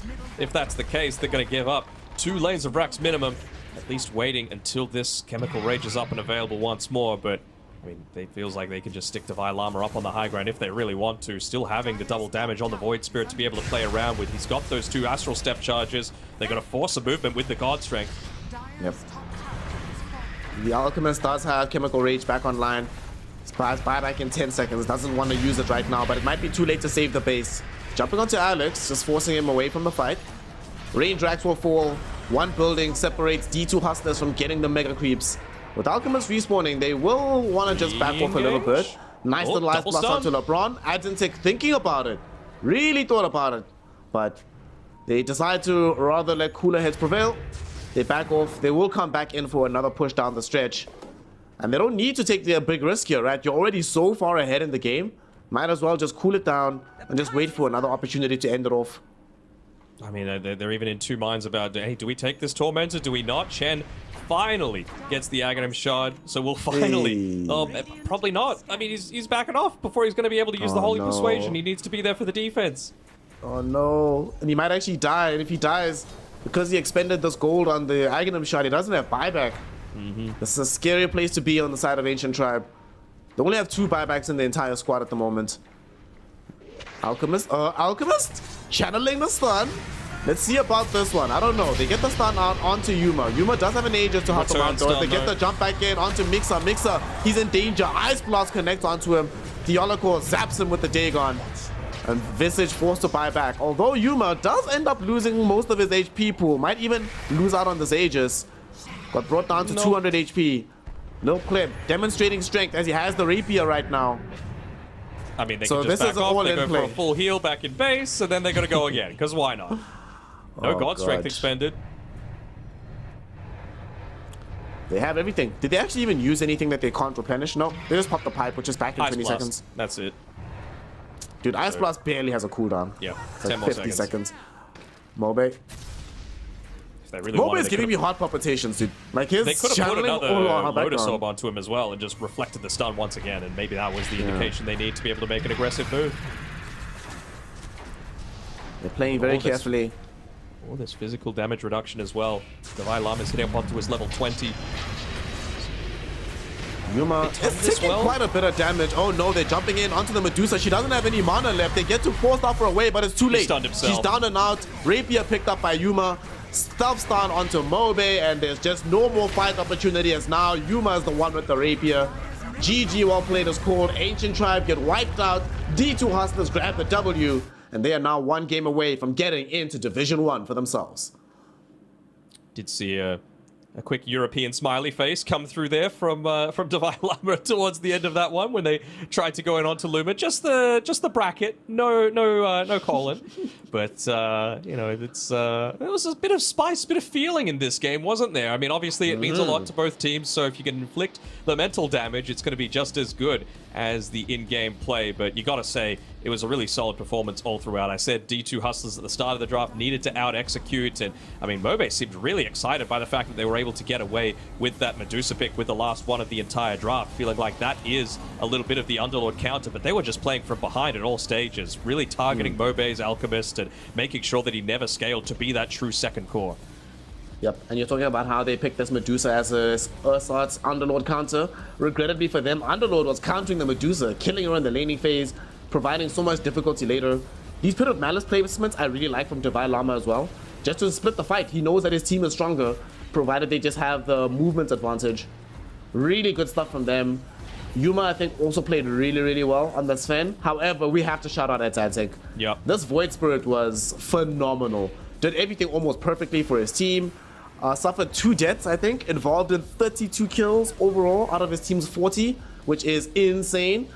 And all of this comes on the back of a fairly solid lane as well, up against Mobe. And just as the game scaled, he did himself more damage than anybody else in the game, which is very impressive on a Void Spirit. I love the itemization of the Deso into the Daedalus.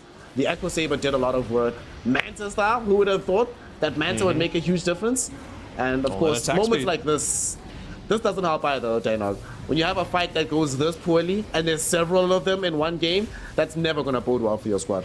And it was this fight in particular that I really thought could go Ancient Tribe's way, right? All they needed to do was wait for that God Strength to expire, and then you just feel so much stronger. You also have been comfortable in knowing that, hey, they've popped the Crimson Guard, they've popped the pipe. All we need to do is wait them out. They don't last that long anymore, just 12 seconds on the pipe, I believe 8 seconds on the Crimson Guard as well, and then maybe your Visage, your Alchemist, they're able to do enough to be able to influence it in your way. But I agree, Exantic, by far the MVP. Even just the small things, right? Like, I'm not sure if he goes into a standard game and this is just his Void Spirit build, but he knew that he wasn't going up against one of these big, tanky, strength offlaners, so there's not going to be any sort of Crimson Guard being purchased up this game, so why not just go the full physical damage route?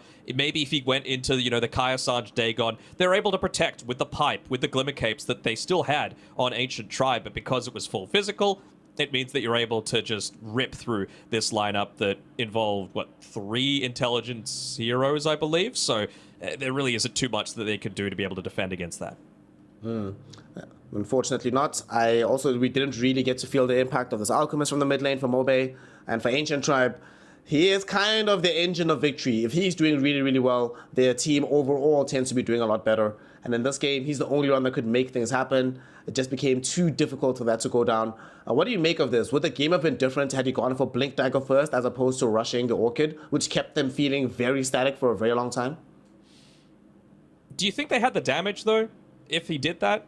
Like, you're playing with a CM, a Chen, and a Visage. That's the real issue for mine. Like, Visage can eventually do some with the Soul Assumption, with the Familiars, but it really felt like D2 Hustlers were only revealing those really squishy heroes. We're only revealing heroes on the map if they weren't squishy, right? Like, Devi Lama was playing pretty aggressive on the lanes, but that's because he had this Vanguard. That's because he had, maybe not the pipe, but at least a cloak at the time to be able to play around with, right?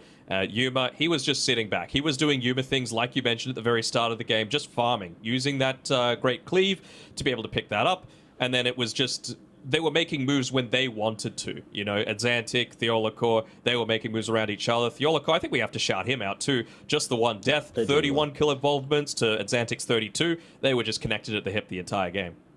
Yep.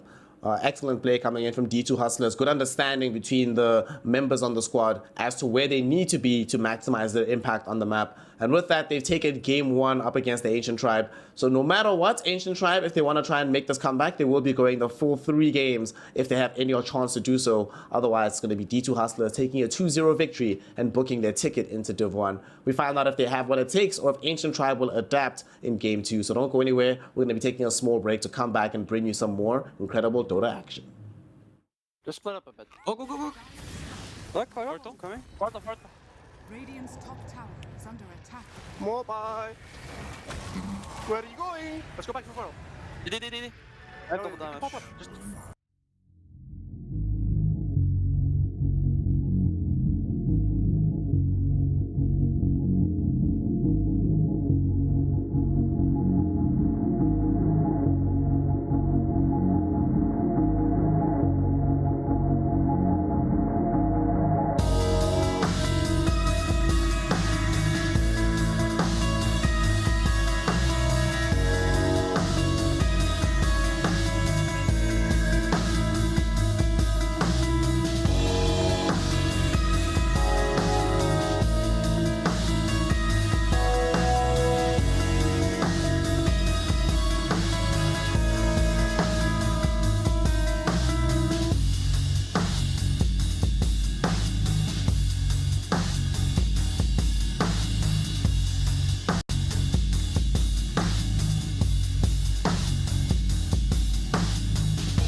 Welcome back, one and all. Here to some Dota 2 action. The DPC finishes off today here in Western Europe, but we still have some business to conclude, figuring out who goes into Div 1. And so far, D2 Hustlers very close to becoming D1 Hustlers as they took the first game over Ancient Tribe. Ancient Tribe, though, did have a bit of an off-kilter draft that didn't necessarily work out for them in the long term. They didn't have enough damage in the mid and the off lane. Mobe didn't get off to the best start on his Alchemist. Yes, they did have the pocket pick on this Medusa at the end of the draft, but Lil Pleb wasn't able to get the necessary strength to carry on that hero. So going into game 2 here, Daynog, I want to see Mobe play a hero that allows him to be a bit more active. If he's going to play a hero like Alchemist, okay, but buy a Blink Dagger, have damage be coming in from the off lane, so you're not stuck in this catch-22 of, well, my team doesn't initiate, but they also don't do that much burst damage. So give him something that allows him to do one or the other in a much more consistent fashion than what we saw in game 1. Yeah, I think that makes a lot of sense. Also, just they could have potentially leaned a little bit more into the laning stage, like Chen, CM, and I guess maybe if they ran the Alchemist as a position 1 instead, would have done a much better job at just negating the farm that Divine Llama was able to get early on. I think that was the big thing that was really their undoing, right? Because they picked this Visage to be able to push, but then it was into an Underlord that had already been picked up, right? So you just buy the Crimson Guard, you just stand there, basically, and you soak up so much of the damage that it felt like they just needed to blow everything onto this guy just to be able to take him down. So I think if you're going to let this Underlord through, one of, in my opinion, the best heroes of the patch, just because of you're a Crimson Guard builder, you're an Aura builder, you're a tower defender, and then on top of that, you've got map movement as well, when there are a lot of other really slow offlaners to play around with. I think it's first phase ban material, honestly. We'll see if they have taken hold of that advice on the side of Ancient Tribe, as we do now have the second draft underway. They'll be playing on Dire side still, but they have first pick instead of second pick. In D2 Hustlers, they have the second pick this go around. What intrigues me greatly is whether or not Ancient Tribe will leave Undying in the pool, or if they will ban it and then pick up like Timbersaw for themselves, which they... You know, they've been one to do in the past. We've seen them a couple of Timber games from them. But now they're just like, you know what? Divine Llama's in the game. This has always been one of their responses. They either pick the Timber themselves or they just ban it against this guy. Looks like today the option is just a ban route. They don't want to have to deal with Divine Llama's best hero. Yeah, a little surprising, honestly. Like, they have first pick on Ancient Tribe, so if they wanted to pick it, they could have very easily done it in that first phase, but maybe just being a tiny bit scared of the Viper ban. I know it's specifically targeted towards Mobe. He's a fantastic Viper player, but, I mean, it also just indicates, hey, they might be looking to go for this Timber, even if we feel like we can counter it. We'll see what their option is going to be now, as they have first pick. They can still pick Chen. Enchantress is a very good hero. There's no Morano, of course. Other heroes that have been coming up in the meta, obviously you mentioned the Underlord, which has been very, very, very, very good. LC's been decent. Even some first phase Ember Spirits have been allowed to escape. But they get Primal. Okay. I mean, this is a very versatile hero. This could be played mid, it could be played off lane, could be played support. You know, just a sort of generic opener. It doesn't reveal too much information about what they're trying to do. Yeah, I was just having a look at the Ancient Tribe match history over recent times, and Primal Beast is something that they've done basically exclusively in the offlane. Like, they really want this to be able to create a lot of tempo for themselves. Not really quite as much flexibility as some of these other teams that, you know, put it onto a position 4, position 5, even the position 2, probably the second most popular. But I do feel like it makes it so that you're not necessarily as lacking in damage. D2 Hustlers, Theolico plays an amazing Rubik, so really don't hate seeing him pick this one up. I also wonder, like, it leads you being a little bit too support heavy in the first phase, but I still really love the Clockwork. I think against the Primal Beast, it's an amazing counter for the lane, as well as in the game. Just, again, the amount of vision that you're able to provide is great, considering there's not a lot to be able to play around with anymore. And also just the Battery Assault dealing double damage to creeps means that you can at least get a little bit of farm for yourself if you want to. I like that shot. I think Clockwork is a very good hero. Could still emerge deeper in the draw for D2 Hustlers. For now, though, they go in for this Death Prophet. We spoke about her in some short terms earlier on today, and we did mention that she's probably going to be highly contested. Somewhat ignored in the first game. She did get banned out second phase, but now the priority has increased. Zantic is like, alright boys, my turn now.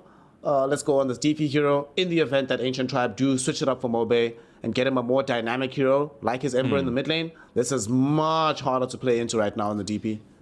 I think you could still go something like the Sniper, though, right? Like, the way to beat DP is high physical damage from range, where you're not able to get value out of the Spirit Siphon. And you've already got a hero like the Primal Beast, who's going to be going in onto the front lines, that's going to be able to provide you a lot of protection.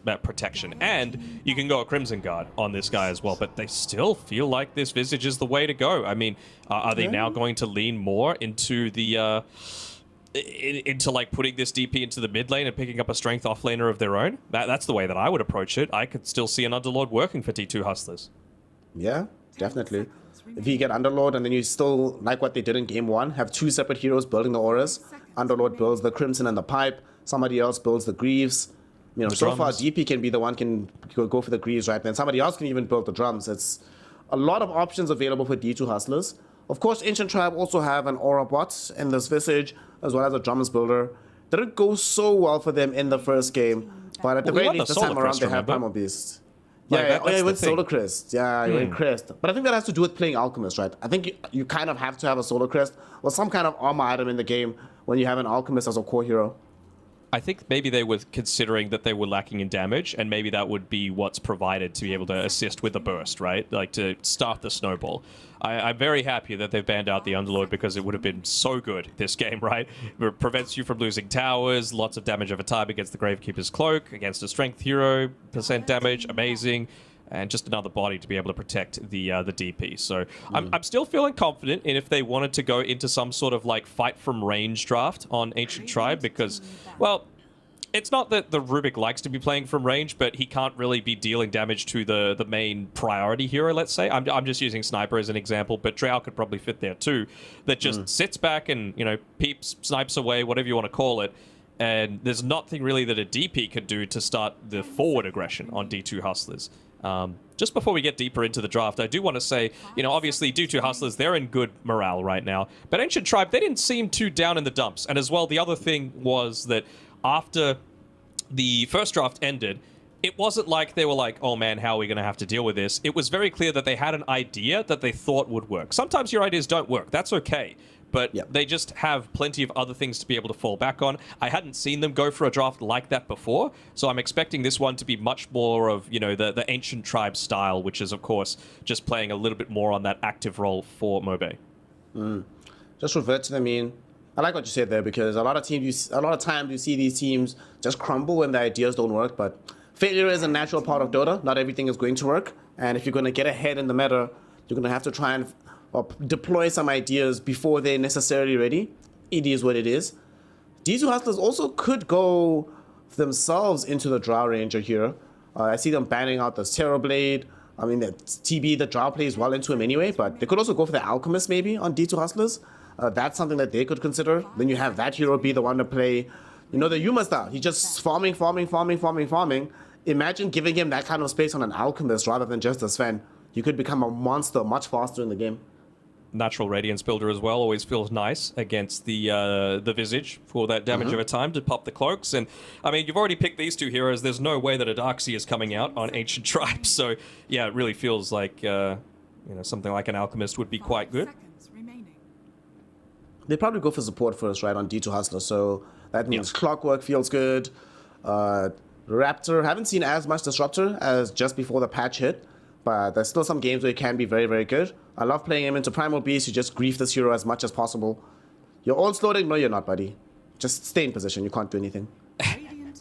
The one issue that I have, is they actually ban the Alch themselves, is that I feel like if you go Rubik Disruptor, you need to find a way to crush the lane, because otherwise these are two heroes that don't really farm that well as supports, right? Disruptor, horrible farming mechanisms. You really need to get a lot of those early levels off of kills, and if you wait until like 15 minutes to get your level 6, a lot of the effectiveness of your hero just goes completely out the window. So I'm not sure if I would feel as solid about that. Something that I've been seeing lately, actually, what's your opinion on the fact that we've been seeing a lot more dual range supports? The meta of having your melee 5 brawler and your range 4 position seems to be slowly but surely shifting out of style. Like, we're having so many just dual ranges every other game. And Mobe, once again, just lots of positive vibes coming out from this guy. Ooh, so have you seen this little bit of cheese that they've got to go around with? With the Grimstroke with the PL. The PL, yeah. So you get the Ags, and now it bounces twice, in. so you just get like 4 things instantly to be able to play around with, and they're very beefy. So I wonder if this is going to lead... Like, this is not a late PL. They have 2 times where they can look to answer to this. You know it's going to be a PL in the safe lane, so I feel like you're still okay with the DP into this, and a lot of burst through from the Tiny, but now what do you look to respond into this? I really wouldn't hate seeing an Ember Spirit come out from D2 Hustlers right now, but it's just a question of, do they feel that enough of the lane counters have been removed from the pool at this time? Let's see, they have one of them in the Death Prophet, they have another in the Tiny, there's Viper's Storm gone. Spirit in the pool, Viper's already gone. Yeah, I think there's enough safety to go for this, and there's not that much like instant disable on the side of Ancient Tribe, right? If you're not getting pulverized, you should 100% be able to escape most fights. And even the Phantom's Embrace rarely catches you out. Oh, they actually go for Doxia on the side of D2 Hustlers. All right. Llama loves playing it. He loves playing it. They already have a PL on the other side. This is an incredible hero to get through the vac wall as well. That feels nice. More damage over time. I know I harp on about this, but it's really important to have it against the Visage, because then otherwise you just don't kill him. And a pretty good pairing with the Tiny as well, right? Means that the DP is going to be mid, so are there any real ranged heroes that can perhaps get a little bit more effective? Like, Hero's kind of dead, but is it time for Lina to come back? Probably not. Oh, gosh. I do think Lina is a bit underpicked, and I think she can go back in mid right now. Like spell damage Lina, yeah. Yeah, I think spell damage Lina should come back. They buffed the cost range on LSA. She has better armor for trading. And Flame Cloak is actually good now. Gives full charges, right? Yeah, it actually gives you full charges. Before it was kind of trash, but now it's pretty good. Mm-hmm. I could see it. I don't think she comes out this game, though. But it's an option. I do think she should, at some point, she will, at least at the major, she'll be picked in a couple of games in the mid lane. Even if it's just one. Speaking of heroes that we're probably going to see at the major, but we haven't seen any here, Muerta, completely ignored right now. And D2 Hustlers, they could actually potentially go for the Muerta itself. Wouldn't be too terrible if you go for like the Mjolnir build into the PL. You get the Ricochet and the Deadshot as well. That seems pretty good. I don't know how that works with the PL illusions, right? Does it only strike the real one and it just goes through all of the fakes with the Deadshot? That's actually a good question. It should. That's how I understand the spell working. That's how it should go. That's how I feel too. What do you feel about this Ember Spirit ban? Like, is it just a, hey, we've got a really good Ember Spirit player on the other team, let's get rid of it? Because DP into Ember feels pretty solid unless D2 Hustlers are doing some crazy stuff with their draft. To be fair, I can understand this because the other day, when we saw one of their prior games, it wasn't the series they played against D2 Hustlers, but there was a game where Mobe played into an Ember Spirit mid and crushed it. Like, demolished the lane. It wasn't even close. And he played into DP as Ember Spirit and won the lane, like, pretty hard. So maybe they just feel like he knows some secret tech that they don't have access to. He also played against a Void Spirit and as Ember Spirit, and he went 21, 0, and 12. So yeah. It could just be He's that just that good at Ember. Yeah, just get It's rid just of it. Mobe Ember. You're just like, whatever. You do have the Death Prophet. I do agree with you that 99 times out of 100, there's no point banning the Ember, but there's that one rarefied occasion where it's like, yeah, take it out. Although they definitely do need a Spirit-style hero. So Ember's gone. Puck, potentially, for a game like this. Wouldn't be too terrible. Into the Tiny, you feel a little bit more hesitant, right? If you're able to get into the Blink Dagger, then Puck needs to be worried a tiny bit, because there is follow-up. You know, they've got Telekinesis, they've got the Silence coming through from the DP as well. But I prefer the Storm Spirit, right? Because it just enables you to make that instant rotation through. Also, it's another counter to if you're looking to make plays early-ish with the Grimstroke, right? Just pop the... God, what's it called? Inkswell onto either of these heroes when they're looking to dive in, and you just suddenly add a stun to your arsenal. Yeah, I just want a hero that's going to carry Inkswell. That's my main thinking. Batrider, this is good as well. One of the things I've seen a lot with Batrider that can be a bit awkward is, depending on the level of the DP, once you make your first big movement, you have to make it very quickly so you don't get scouted. Less DP, pop Ghost, and bring your tower down to like half or a third HP before you return. Outside of that, though, this can be a great game for him to make these rotations. An Inkswell carrier, it's a hero that also gives them dynamism, and the game is no longer slow, right? Because they have both Batrider and Primal to make things happen. I like this for Mobe. If you're D2, what do you want to play for Yuma though, Danog? What's the carry going to be going into for this game? Carry that does some sort of AoE damage, that doesn't necessarily care too much about being grabbed by the Batrider. Choose your hero. Okay, wasn't really expecting that, to be honest, coming through. Oh, snap. I see the vision. Dude, it's going to be... He might actually go for Vanguard Rads here in this game for Anti-Mage. Okay. I can see it. He might. I'm just thinking like some kind of hero that doesn't get caught out by PL all that much. Someone who buys Manta style. You can very quickly get yourself through the Phantom's Embrace of the Grimstroke. Yeah, they don't have massive mono pools on the enemy team to blow up, but they also have a somewhat hard time blowing you up as the AM. Unless you just get caught out and like Pulverize and you're just dead. I hope he goes Vanguard Radiance. If he goes Vanguard Radiance, I think this is actually really, really good. I don't think this is the best game for Battle Fury, but the other build feels pretty pogged for the game too. Only downside to that is, what if LeBron gets into an Ags himself? You know, what if you get a Dark Portrait of that AM illusion, right? And that's, I believe, 95% spell immune, so pretty much unkillable, right? So I think that's going to be a bit of an issue if it gets to that late stage of the game. But I'm on point with you with that idea coming through. Of course, the Vanguard just feels really solid for this one. It doesn't really feel like... Divine Llama is probably not going to be going this... Is Duxier a universal hero now, or whatever it's called? He is, yes, yeah.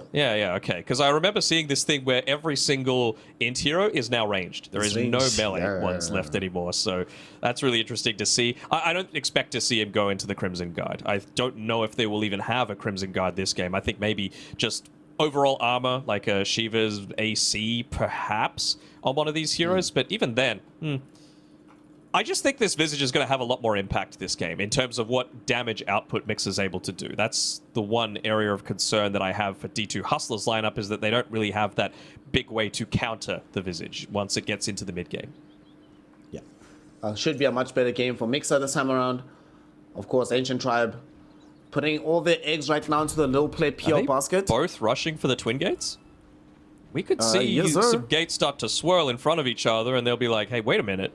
Yeah, look. They're picking it out. Okay. So the reason this is funny, this happened the last time they played, where there was lots of play around the Twin Gates. Who do they see? I don't think they see anyone yet. Oh, they see Aniam. That's it. Yeah, not the best target to go on. Tiny is a pretty good one, though. Yep. He gets thrown into the meat grinder. Who picks who? They send him to go check. They get the first blood. Alex did get tossed back into the rest of the lineup. What is this? But what is going on? It's fine. This is, dude, honestly, Fluke had this idea that maybe you make Twin Gates unusable for the first, some arbitrary period, like 10 minutes in the game. It's too fun. This is ridiculous. Why would you not want them usable? You want more chances for cool plays like that to happen. Oh my god. We're trying to have a bit less fun in Dota, man. Ugh. Normalize the game. So, there is one thing that I wish was disabled in the first, before the 0-minute mark of the game. Like, during pre-game, during that pre-night time. No smokes. I don't want to see any smokes. I think it's a little bit silly. You've given everyone an additional, 15 movement speed? Maybe 30, right? For heroes. I think 15, that's enough. Yeah. Okay. I mean, that's an interesting one. So you trade off the movement speed for not having smoke. Okay, I could live with that. Because it's just like, it feels like in competitive, you're so far behind the 8-ball if you don't buy it. And it's one of those things that you feel like you have to buy every game. It's the same sort of logic for why they removed Poor Man's Shield from the game, right? Because basically every Agi carry had to buy it. Yeah. Pro Man's Shield, as we used to call it. I miss that item. Very pro, just to soak up eternal damage. Yep. You spend like nothing, you get some Agi out of it.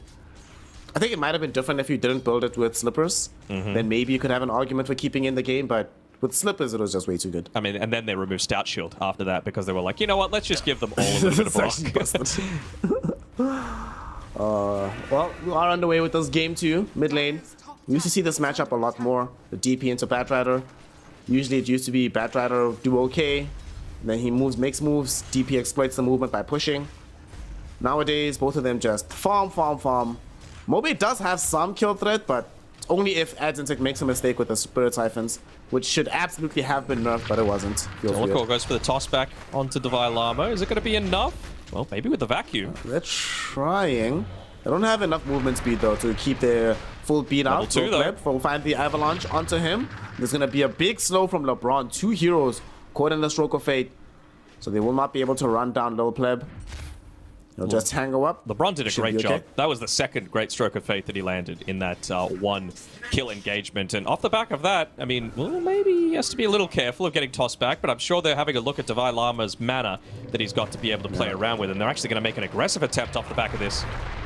And they know that he's level 2, so he cannot have access to the Surge. However, Theoloco has enough mana to find an Avalanche. He interrupts the aggressive attempt.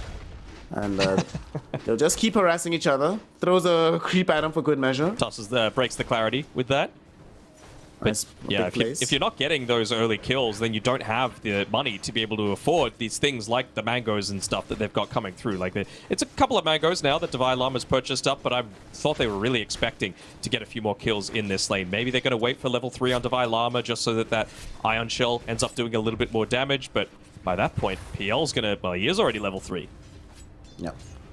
And it actually gets scarier when you get to level 3 and you don't have Surge because they can play aggressively into you. So you need to watch himself. Down bottom, I am also very happy here, Master Daynok, because young Yuma is doing the right thing. He has queued up the Vanguard Rads. Hey. He knows what type of game this is. My man, doing the things. And the Manta as well after that. He was listening. Got the direct line to your microphone. This lane, though, is going to be very chilled. Until they get access to Pulverize, I don't think Yuma... As long as he just holds a point in Blink, or just has Blink available, it's really hard to kill him here. Mm-hmm.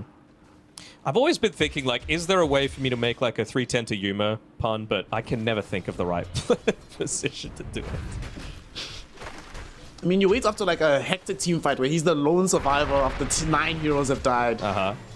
And you're just like, oh, he needs to get back to base. I don't know, he's got, like, he's sitting with somebody's gem. Yeah, that's the message he needs to deliver. Low pleb? They gave him a dude. Lotus to use. Yep. He has Ring of Health now, though, so should be a lot easier for him to progress in this game. The important thing is, though, again, Divine Llama, not a lot of mana to be able to play around with. Yeah. They're actually bringing this. Alex up to the Yeah, top lane. I don't They hate want to try and this. make a rotation. LeBron goes in, will be able to find the stun. They get that off as well as the trample after the onslaught. And that allows them to find the kill. Alex can just take the Fiend Gate down bottom. This is why we need to have a cooldown timer on this. Nope. These kind of plays ought to be illegal. This is a bit too good. They're going to try aggress into Mixer, though, whilst they know that the Alex Primal Beast is gone. Unfortunately, Mixer, nice little put down on the tree. He didn't know how much mana Hakoda had, but Hakoda did have Fade Bolt off cooldown. If he had the vision and the mana, they might have gone for the play. But Mixer protected himself a little bit. In the meantime, though, Adzentic gets assistance from Theoloco, comes in to help him killing off Mobe. Will succeed in doing so, but does go down in the process. Although they do get the lion's share of the experience on the Death Prophet. Yeah. And Theoloco gets a little bit of it too, right? We were saying that he might need a little bit more to be able to make a lot of these kills happen, and by still surviving, he's able to deny away a lot of this experience as well, even for when the Batrider has to come back to lane. He's going to hold it in front of the tower as well. Never mind. Xantic is just saying, nah, you're just going to push the lane, brother, and that's not really what we want when a Batrider has the potential to dive in onto me, especially with this siege creep wave, so nicely done. Yeah. Now, Good stuff so far. It's not something that I do too much or notice too much because I am red green colorblind. Sorry, I'm just watching bottom as LeBron's actually making a rotation down bottom. They see him with this Watcher, so LeBron might need to just go back top, although still seems like he wants to make something happen. Have you noticed around the map, like, brightly colored trees just littered in certain spots? Yes. There've always been some brightly colored trees, though. Not as many as there are now, but they're just more trees, so I imagine that there's just more sampling of that particular texture. Yeah, so I was talking to Kips the other day, and she was basically saying she thinks that that's... Oh, sorry, mid lane. Dump happening onto Adzentic. Mobe, though, will end up dead. The Yoloco, a nice toss back, and the Exorcism Ghost doing a bit too much work. Alex should end up dead as well. God, please nerf Spirit Siphon. Come on, Ice Frog. This is a bit ridiculous now. Need to deal with the spell. It's way too strong. Adzentic demonstrating its strength by getting 2 kills in this mid lane. What would you do? Lower cast range? Lower cost range, double the mana cost. Double? No. Yeah, double. It's it at actually that good. 100, 120, 130, 130. How about 130? 125 last offer. Oh, he just TP back. He's dead again. Mobe. Oh, maybe Right not. now, very unhappy with what's happening. He does manage to stay alive. The Olocore might die for this. He's actually getting ticked out low. Mobe.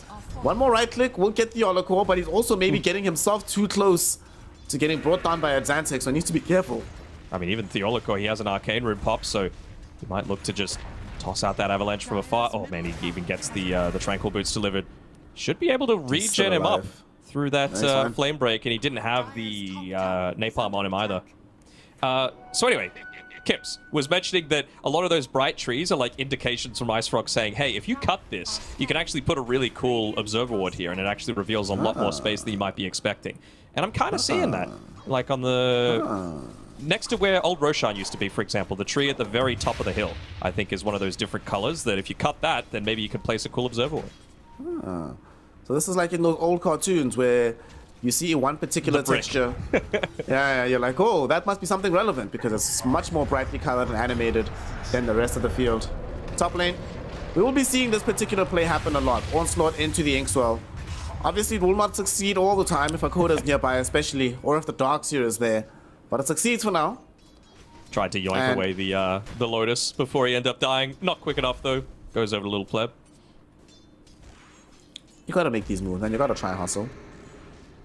So far, I mean, the game is... So I think I'm expecting to see him play quite aggressively in these lanes, right? Like, look to take a lot of attention away and enable his team to perhaps make some more rotations towards Xantic on his DP, because man's getting a little bit too far out of control. Same sort of thing with the AM, to be honest. Like, we were already at a 1100 net worth lead over the Visage even prior to that death.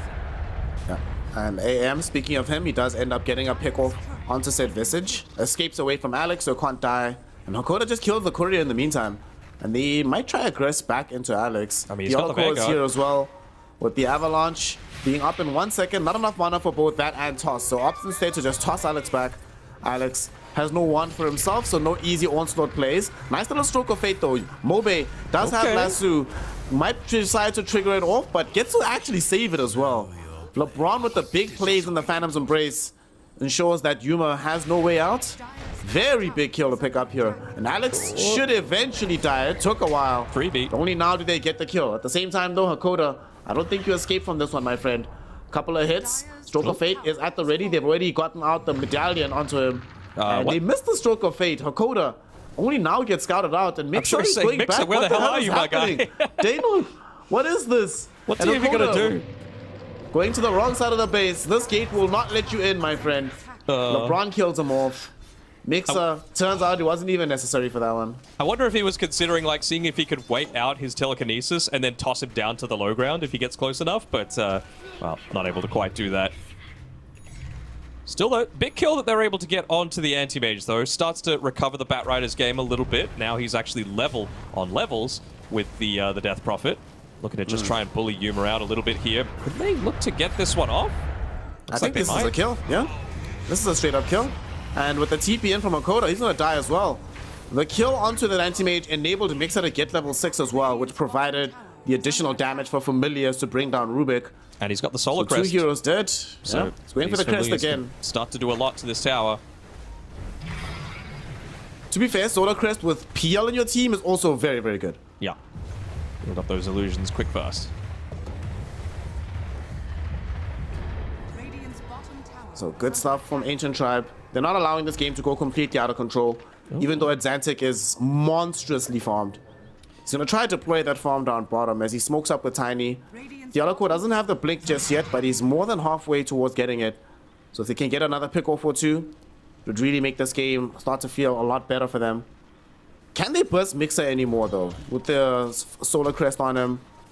We don't have that many points into Gravekeeper's Cloak though, so that's a bit of a concern for this Visage. Yeah.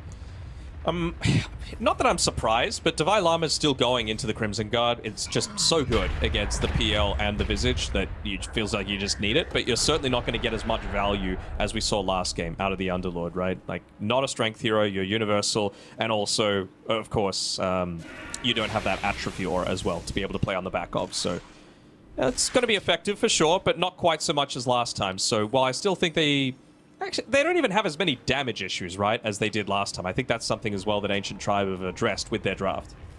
Oh, they do much more damage. Like, the Visage is still here, sure, but you have Bat Rider instead of Alchemists. That's a much bigger number. And they're going to try to deploy that number, I think. This feels like a smoke opportunity for them. And indeed, Alex does drop the smoke down for LeBron to pick up. They'll let the captain make the call. He pops it. I don't know if that was right on the edge of the Observer Ward, though. The one that's just placed down in that mid lane. They would love to grab a Zantic. Well, clearly it wasn't, because Zantic does not see this move coming. Phantom's Embrace is there. and a regen They rune. burn him down with the Firefly, and they still have Lasso if needed. Pulverize gets thrown down onto this Rubik, and Hakoda is dead. 2 heroes to fall. Well, that answers your question, Daynok. They did not see that smoke whatsoever. Must have been They got right on caught the off edge. guard. Yeah. Well, suddenly, Bat Rider, who was getting crushed in lane, top of the net worth, just off the back of a couple of anti-mage kills and then a return kill onto Zantic. And with that, he's almost got the Blink Dagger as well to be able to play around with. So, in my eyes, any hero that likes to buy Boots of Travel is just going to feel amazing on this patch, just because of how effective you are if you're able to move around the map really quickly. That's why, thankfully, after what feels like years, sorry, Alex, top side, is he going to be able to get away? He's fine, I think. Yeah, I don't think he does. The The question is, who did actually get in the opposite direction? Soulbind. Oh Double no, lasso? Soulbind, Lasso, it's coming. Not gonna arrive in time though, because they're scared of Exorcism Ghost. Good play by Atlantic to keep this AM alive. It But look does at that. require them to use Exorcism though for this. And I don't think they can progress further up onto the high ground to force this fight. The Oracle doesn't have the blink just yet. I mean, but you just saw a lot of the voice lines and the all chats, the lol coming through. That one was a little bit more lighthearted. Devi Lama was trying to connect up to his team on the top side, and he just got familiar stunned while he was channeling. But stop all chat, bruh, coming through. They want to push. I mean, the instant thing after the Nexo was popped and no one died, LeBron just chat wheels push now, because that is a big part of what's going to prevent you from looking to go in onto this tower. It looks like they still want to mount a bit of a defense for this side tower that's only at 230. It's at 230 right now, but they're bringing in all yeah? their heroes. The Oracle getting ran on. They're gonna lift him back with Hakoda, make sure that he gets stunned up. Toss back will be there, and Mixer is dead. They even dropped the back wall for this one. LeBron just ran nice headlong steal. into the fight. Not sure he needed to do that. Grimstroke is dead as well. LeBron? What happened there, Daynok? I did not anticipate him just running into 4 heroes. And this fight, though, will be over. Alex can onslaught away. Mobe's already flapped his way out. Awkward weird. engagement, but D2 will take advantage. Yeah, I mean, I think they realize that they're probably going to make a play, right? That's what you have to do at this level of Dota when you're looking to try and qualify through to Division 1. You need to think 2 steps ahead. Like, what is the enemy team going to do based on what we just had happen? And they felt, well, clearly we're strong enough to be able to fight into this if we commit many, many heroes to stop this push. They do. They get a tower as well as 2 kills while Anti-Mage is farming, and they don't lose anything on the map for quite some time. So most of the time when you use an Exorcism and get 0 value out of it, you feel pretty crappy. But if you're able to think ahead, whoever's the one making that sort of call is really putting them in a really good spot. Feels good to be in this position. Ancient Tribe. They now have to try and mount a response of their own. They have a Blink Dagger on Mobe that they desperately wanted to reveal in the last engagement. Does get shown off now, as he is wandering between lanes with this. However, this might cover the upcoming smoke coming in from Alex, as well as LeBron. But they don't have the damage. Visage not traveling with them, so even if they find a target, killing them is another matter entirely. They will come across Devi Lama. Not the guy you really want to start things off on with the Crimson Guard and his 5 raindrop charges. And they've got responses. Yeah. They don't have the Death Prophet though, so Zantic not being here is a kind of a big deal. Does make it easier for Ancient Tribe if they take the fight right now. But they will eventually bring the DP over if they 10 continue to seconds posture like on this. TP. And he's got the Fated Brooch as well. Fated Brooch, check how many? Well, we have 3 Arcane Rings, but just the 1 Fated Brooch so far. Thank God. 3 Arcane Rings, 2 shovels, a Tumbler's Toy. Fresh Blink people, Dagger on Theo. And a new Blink Dagger. Theo. Well, he's looking at Mobe being like, this is how you wanted to reveal your Blink, my friend? Just gonna jump in and assassinate you. Very nice play from that. Because they actually saw the Oracle, but I don't think they saw that his Blink Dagger wasn't on him just yet. Because they saw him bottom, and they weren't able to give the warning in time. They saw They the do lose smoke, the tier though. 1 tower bottom. They saw and the they smoke saw the coming. smoke as well. Yeah. They're gonna back Can they off get out in time? They'll see the creeps getting ticked by the Ion Shell too, so Gonna be able to back off as a team after taking the tower. So again, like, this is it, right? You get a kill on the Batrider and you reveal the Blink Dagger, but they get something in exchange. You know, Ancient Tribe still able to keep themselves in this one just by going for these moves that are just like 3 seconds faster than D2 Hustlers are able to react to. And it's all off the back of the vision that LeBron has laid down. I would say LeBron's been their best player so far this game. He ran into that one really awkward fight, but he's still been playing really well.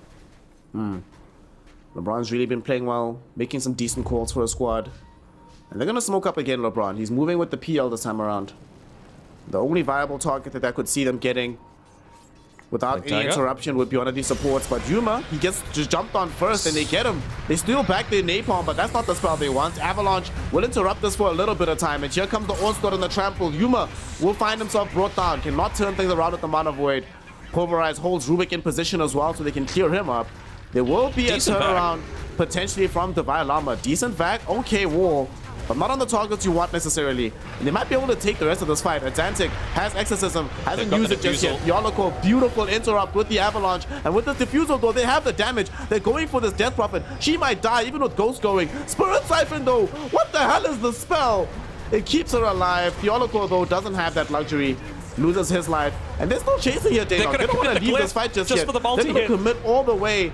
They're going to still keep this fight going just to make sure they can dive this tier 2 tower. They do lose Alex for this though. And Ancient Tribe might have finally gone a little bit too far.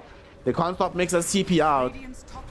Dude, so maybe I'm on point with you with the Spirit Siphon now after that. Because you could pinpoint the moment when they were like, this freaking DP isn't dying. Switch to the Tiny. He's going to die at least, despite the fact that he's level 8. I guess no points in the Grow just yet, so they were feeling a little bit more confident. But man, the frustration was palpable, wasn't it? This spell is stupid, honestly.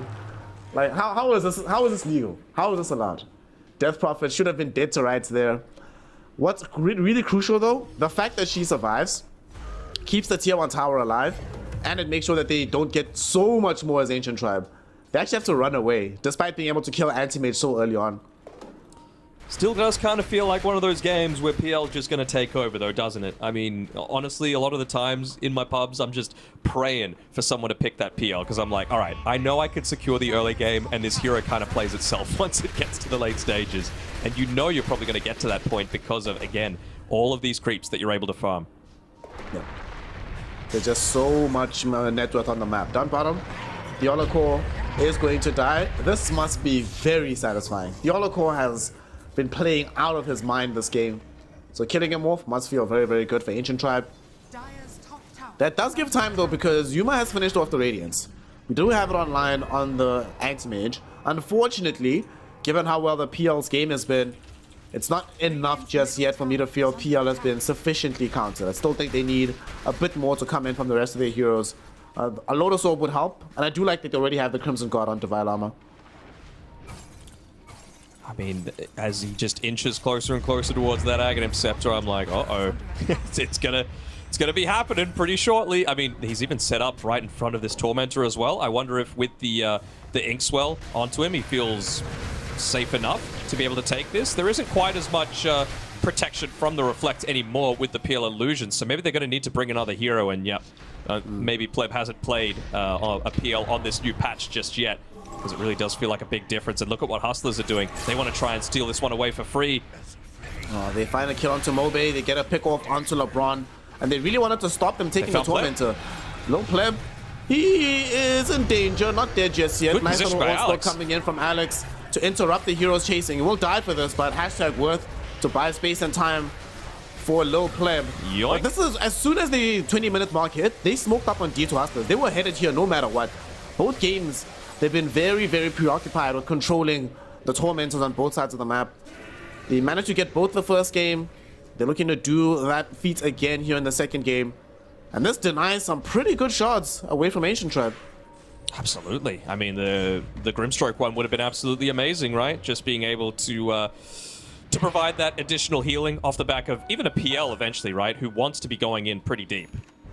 And of course, if you're playing this Primal Beast as a support, Rock Throw really is the way that you're wanting to go a lot of the time. Just providing a little bit more of that utility from the backlines, although he's going into a BKB for himself, so he's going to be at least a little bit protected. from being interrupted. You've got to remember that that Pulverize goes through spell immunity as well, so maybe that's going to be the thing that he gets targeted in onto Exantic, allows his team to break like multiple Spirit Siphons, and then you look to re-engage onto the Death Prophet. Spirit Siphon. What a spell. What a spell. Right now, Dire are scanning. Ancient Tribe just making sure low plebs as big as possible. They are still playing in the gold deficit. It's D2 Hustlers thinking about making some further movements through this mid lane. Free Top, action will we do do see- that. I mean, do they see him? They do, right? I think they saw him, yeah. Yeah, They saw him. he's under a ward. They know where he's at. Do they feel The question confident, is, are they though? going to try and make a jump? Yeah. I don't think you jump this. There's still a tier 1 tower here. Too many options for some responses. I think you don't have the whole team here either. So if they had like the Alex Primal Beast here, maybe. But without him, I think you just let this go. Radiant Mobe was just patrolling back and forth as well. I'm not sure if he went underneath, like... Maybe he did go underneath a sentry ward in that top lane, and that discouraged them. Because that's where he was playing a lot of the time, and, well, he wasn't hit by a creep, but... Yuma? Is Yuma okay? No, you must fine. Just killing off Alex. Okay. Mobe tried his best to interrupt that, to try and give space and time for Alex to onslaught away, but not going to happen. Feels bad. Which team do you feel has better control of Roshan here? Obviously, I see Radiant side have this Vac War with Exorcism Ghosts. Dire side have, they only have really Grimstroke Batrider with the Primal Beast. So how much should they commit to trying to make sure they can control the Roshan before D2 Hustlers take it with Ghosts? I think, like, D2 Hustlers, they just want to maintain as much Roche control as they can, because I think they're far more effective around it. I mean, you think with even the Batrider, right? Old Roshan, you can come in from the top side, grab them, and drag them completely away. There's no, like, area to bring it towards safety for your team if it's being played on the bottom side here, right? So it really feels like it's just going to value a lot of these heroes that want to be fighting in such confined areas, I guess is the best way you can put it, right? Wall of Replica, Avatos combinations, even just the Exorcism Spirits going around a smaller area is going to feel real nice. Did get a quick pick off into Theolocore, and that opens up a potential path into Roche. They have a Solar Crest, so they can actually take this. Not the fastest in the world, but it's possible. They didn't leave behind an Observer one on the high ground, but Alex goes in. We'll be able to find 2 heroes here with the Soulbind combo. They're going in onto Yuma as well. Yuma losing so much HP. Look at this damage. He's already dead. Divine Llama's gone as well, and Low Pleb is just shredding through these heroes. And Xantic, with this OP Death Prophet, will be allowed to escape. But the same is not true of his supports. The Yellowcore getting jumped on right now. They get a toss forward to make sure that they get the damage out onto Hakoda. Not the toss he was looking for from Theolocore, because that just made it easier to kill Rubik. That's 4 heroes dead, Daynark, and Roshan open for the taking for Ancient Tribe. What was that damage, man? PL just went absolutely bonkers. It was off the back of the Soulbind where he was just able to land that Aghanim Scepter Spirit Lance, but I wasn't expecting that much. Yeah, I knew it was cheese, but goddamn. And as well, it really just shows the emphasis of wanting to maintain control around that Roche pit. You know, a 5-on-5 fight with Hakoda there, I feel like that might have been a different story. You know, maybe you're able to get a stolen Pulverize, for example, and be able to turn things around with all of that AoE damage that you can land from afar. I mean, even Stroke of Fate feels pretty amazing. The Inkswell feels solid as well. They're not going to be able to kill Roche before he yeets himself out of there. Okay, you know you're talking about things that are fun? This is the one thing they should keep in the game no matter what. Oh, this shit for is sure. hilarious. Yeah. Makes me laugh every single time I see it. So that should stay in the game, but... Oof. The scary thing about that fight for me is... That was this anti-mage thinking he could like stand a bit stronger. He has the Vanguard, they have the Radiance. They got off the Guardian Greaves and these things from the DP, Pipe, but... yeah. Yeah, and everyone just died anyway. That was with like Crimson Guard, Pipe, GG Boots, all of it. Anti-mage still just got shredded like a piece of paper. I do want to put in a request to production before this finishes. Regardless of who wins, I really want to hear the comms of Ancient Tribe when Roshan left. If it's interesting, of course. Someone just would be like, oh no, I forgot the big man takes adventures now. Radiant's top tower has fallen. I call the movie Dire side sunrise. as Holiday House because, you know, Diretide, Halloween feels a little, Oh, little I like spookier, that, you I know? like that. They're farming So right Holiday underneath House- wards here. I don't think they care anymore. I think on PL doesn't care anymore if he's farming underwards. Like, he's so strong at the moment. Mage Slayer, Diffusal with the Vanguard Ags. Once he finishes his Octarine core, I would honestly say that as well. I would very much be happy to see them turn this diffusal blade into a disperser. Tower has Yep. fallen. Like, it's surprisingly good as well. So PL has a lot of room to scale in this game. What's the interaction like with the surge? I haven't seen it yet. Like, which one takes priority?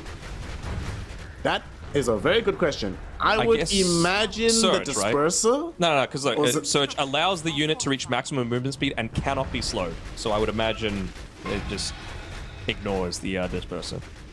Oh yeah, because the dispel only applies to your allies from the disperser, right? Radiant's middle tower Okay, has okay, fallen. yeah. Yeah, then that should work. Then it should be Surge over Disperser. Still though, stats are very good for this PL hero. Would like to scale. There's the Has Octarine. Octarina. So 3.8 seconds on the Spirit Lance, and importantly, Grimstroke. I want to see him get level 12 before they go for this again, because they'll actually be able to get 2 Spirit Lance Soulbind combinations off per engagement if he's able to get up into that very reliably. Not if he Let's gets see if he picked can off get off the first, though. Soulbind here, because he does get it off. After the back wall, but before he dies, he gets his spell. happening? So Soulbind onto Dialoko and Yuma. Dialoko is still alive. They will be able to get off the ultimate that kills PL. That's only life number 1. Low Pleb dies now to Mobe. Do they want to chase for more? Nice little all away by Alex. He gets chased in by the anti-mage, so will still die at Xantic. In the DP's out middle of of mana. all these PL illusions. He's out of mana, but he still had a Spirit Siphon going, so that keeps him alive for the fight. They turn back onto Mobe right now, who's trying to force off away, but he forced off into the Dark Look at these wall. trails. So that will kill him off. And here, Low Pleb, beautiful vacuum from Divine Llama yet again. Enables them to kill off Low Pleb. Visage will die as Where's well. the tips? Come on. God damn Death Prophet, please nerf this hero somehow. Atlantic does not die, anchors the fight, and allows them to take it all away from Ancient Tribe. I mean, you just have a look at the difference across both teams, though. PL is almost all of their damage from start to finish. Of course, Batrider not really able to stack up a lot of his abilities, just the Flame Break, the 6 uses of Napalm, but that's just withstained through, right? Off the back of the heals coming through from the Crimson Guard, from the Pipe as well. They've even got the Lotus Orb as well to provide that little bit of extra layer of protection. I think he stole an Ink Swell as well on Hakoda, so they ended up being able to get a lot off the back of that. My game just started chugging massively when they got this big back wall off, so it was hard to see what was really going on in a lot of these fights. I mean, when you've got that many units to have to concern yourselves with, well, Divine Llama would be a pretty good pickoff. Yeah, they get him. He's been the linchpin of these Very past 2 far fights, right? Multiple vacuums, as well as landing that wall of replica to start to turn PL back against him. We did get to see the influence of having all these Radiant PL illusions in that fight, Bottom tower is under attack. doing mass amounts of work. And this itemization, very friendly towards the Darkseer, right? Mage Slayer and Diffusal Blade. Double passives? Sign me up, please. Yep. Feels very good. It's not the end of the world, though, for Ancient Tribe. Yes, they lose that fight, but we're far enough from the base that they don't lose any real estate. And crucially, it's becoming a problem that D2 Hustlers literally cannot win fights without Exorcism. So they very rarely have something else left for the objective take. That's something they're going to have to start to think about addressing as time goes on. It's almost got the Shivas, which is going to help out a little bit. You know, you're not creating those illusions quite as quickly on the PL, just through the attack speed. I really think he's just going to be way too tanky that the damage from the Shivas really isn't going to be too impactful for anything. I almost wonder if someone on Ancient Tribe wants to go into some sort of, like, group lifesteal. Like, a Vlad's doesn't feel horrible to me for if someone's able to get up into that. Maybe That's Alex? very nice. Alex, bro. Buy us Wraith Pact. Psych! Can't do it. So happy. Glad that item is gone from the game. Makes me very happy. And, let's see what interesting neutral items we have so far. Anything on tier 3? We've got Double Titan Sliver. That feels nice for Yuma. Ogre Seal Totem. Broken. A bit nuts. They did get an think that Elven can Tunic go. for PL. You can keep That the feels Tumbler's nice. Toy. Get rid of the Totem. Okay. Like, at least that disables on damage, you know? Also, you're fine with this, but you're fine with the Tumbler's Toy? Yeah, because you have to be skilled about it. It's a tiny range that gets disabled like a Blink Dagger. Ogre Seal's like, what's Oh. that? You're getting chain slowed and whatever? Just flop away. It makes these like tiny heroes that are chasing you down so Hold much on. better. Team fight. There's Tumbler's Toy and they It's stun on you. division, though. I don't think anybody should jump each other here. Like, they know that both of them are happening. Yoloko making the first big jump. They will come out, a Soulbind combination. The Lotus Orb will protect against the Pulverize, but there's going to be the double lasso coming in. They catch out this Darkseer as well as the Holocaust Tiny, but they haven't killed the Darkseer just yet. He drops down a wall. Alex will be the next one to die in this fight. And we see yet more PL Illusions doing work here for both teams. They're Radiant running and out of their Dire. auras, though. That's the thing. Like, Crimson Guard gone, Pipe gone. They want to try and find a way to be able to reinitiate off the back of this. This is where Lil Pleb would love to have that upgraded Diffusal Blade to be able to try and get that chase on. But, I mean, even, Davai Lama from that second, third Tormentor, I forget which, he was able to get this Aghanim Shard, and just leaving that trail to slow enemies around it by 50% feels really good at just kiting around this PL a little bit further. One thing about that fight, though, yet again, Ghost were popped. And the BKB on the Death Prophet was utilized. So she has neither. So her life is in a little bit of jeopardy if she gets caught out anywhere. They also did not commit the lasso. They'll use it now onto Theonico. And they pop him. Quick little kill onto Tiny. Just a little bit of net worth for the Dire lineup. And they didn't really commit any expensive cooldowns for that one. As well, Mobe, he's close to getting the Aghanim's, the refresher for himself as well. Just about 500 or so gold away.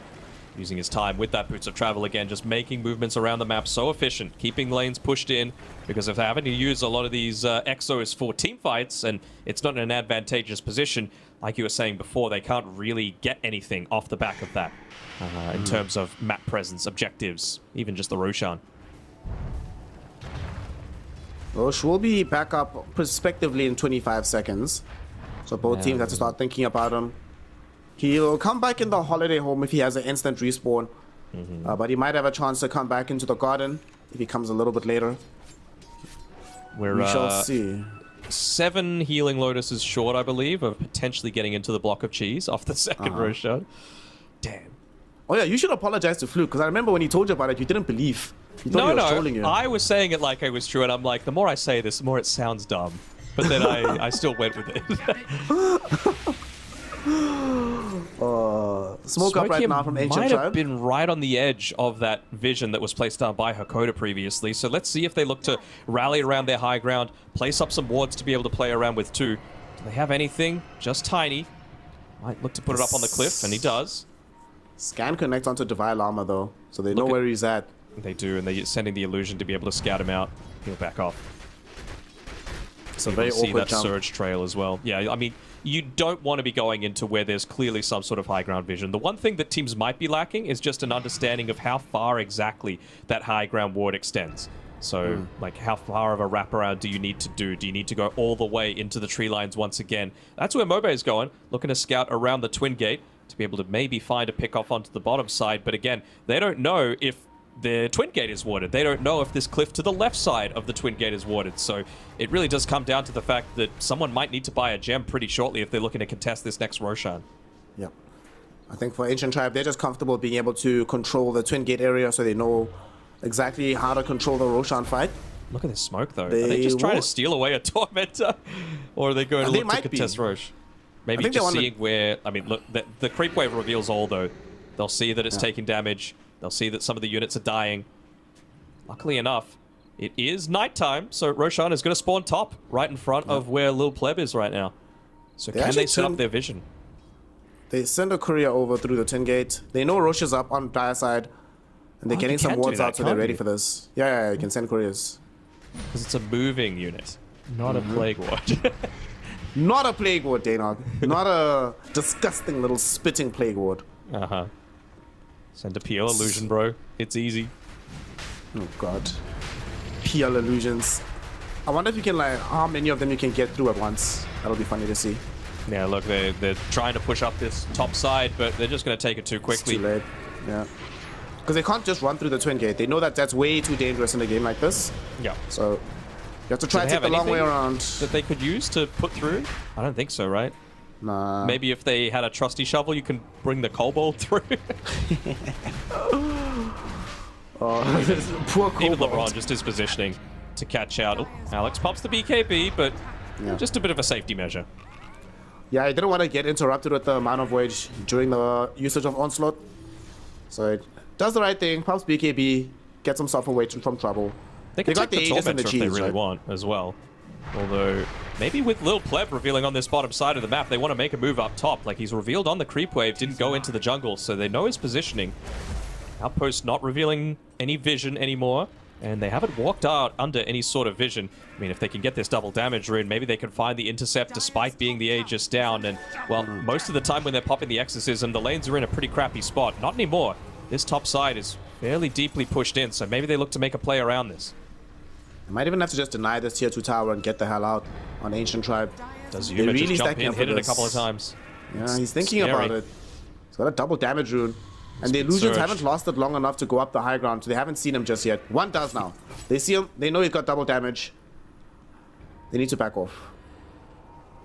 It's also interesting to me here, Daynok, that he's the one carrying the gem on the anti-mage.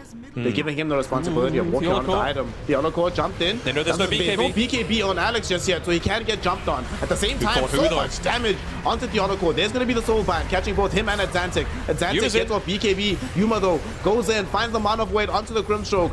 Grim is down. Atlantic has to pop the ghost as we expect. In the meantime, The Core Oracle's still somehow alive, still man. alive in this fight, jumping away from the flame break as well. He will not die, but this middle play PL is doing a bit too much. Goes in Whoa. the fight. 3 heroes caught inside the back wall. They're still bringing Atlantic really, really low though. He's surviving on the top edge of the fight with this Lotus side Orb. fence. Low play really wants him. He really wants to bring him down. Will eventually do it, but it did cost a lot. Divine Llama now looking to try and escape this fight. Nice little dodge on the damage from coming from Lil Pleb. Cheese. Lil Pleb looking towards killing off Divine Llama. Divine Llama falling lower and lower and lower. Soul Assumption not gonna kill him off. Another last got move him. from Mobe. Goes on to Yuma. Yuma, will he be able to blink away? I don't think so. Lil Pleb stands and delivers, gets out all the damage they need, and they secure the kill onto the AM. All 3 cores die. Divine Llama does buy back. All right, no But he won't be cheating able to there. return to the fates in time. How much damage did PL do that fight? Yes. He did yes damage. All right. 7 points, 8k, and Anti-Mage did more, 8.8k, and it's still not enough just because of how big they are. They didn't even get through the Aegis that time around. It was a really clever usage of, I believe, multiple great or greater Lotuses by the Anti-Mage. He was completely drained out of mana, popped them just to be able to get that blink away and try and take out some other people, but I mean, it's just the weight of this PL. You know, when it's a good PL game, it's a really freaking good PL game these days because of how fast you're able to scale. We also saw Mobe play that fight to perfection as well on this Batrider. Some clutch lassos. They've got the Kobold following the Olico right now. Hey man, somebody's got to go scout. We're tired of putting our bodies on the line for the sake of vision. Think of the GPM aura as well, though, bro. Oh, yeah. It's 39 minutes, so it's leveled up to 30 GPM. Oh my god. It would be great if you had a Philly Stone as well on top of this. Mm-hmm. That would feel really, really good. That's my tech, bro. Don't steal it. Well, one of the things after that fight.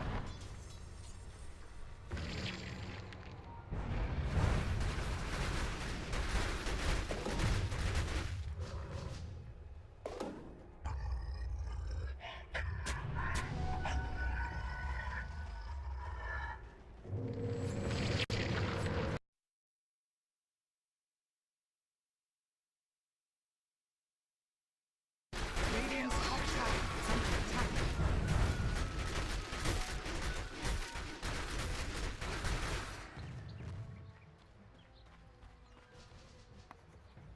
Radiant are scanning.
Radiant's bottom tower is under attack.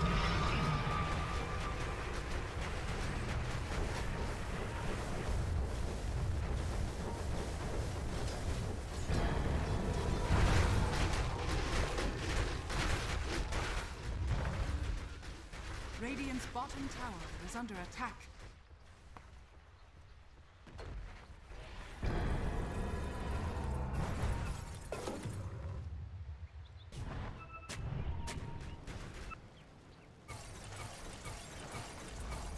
Radiant's bottom tower has fallen. Dire's top tower has fallen.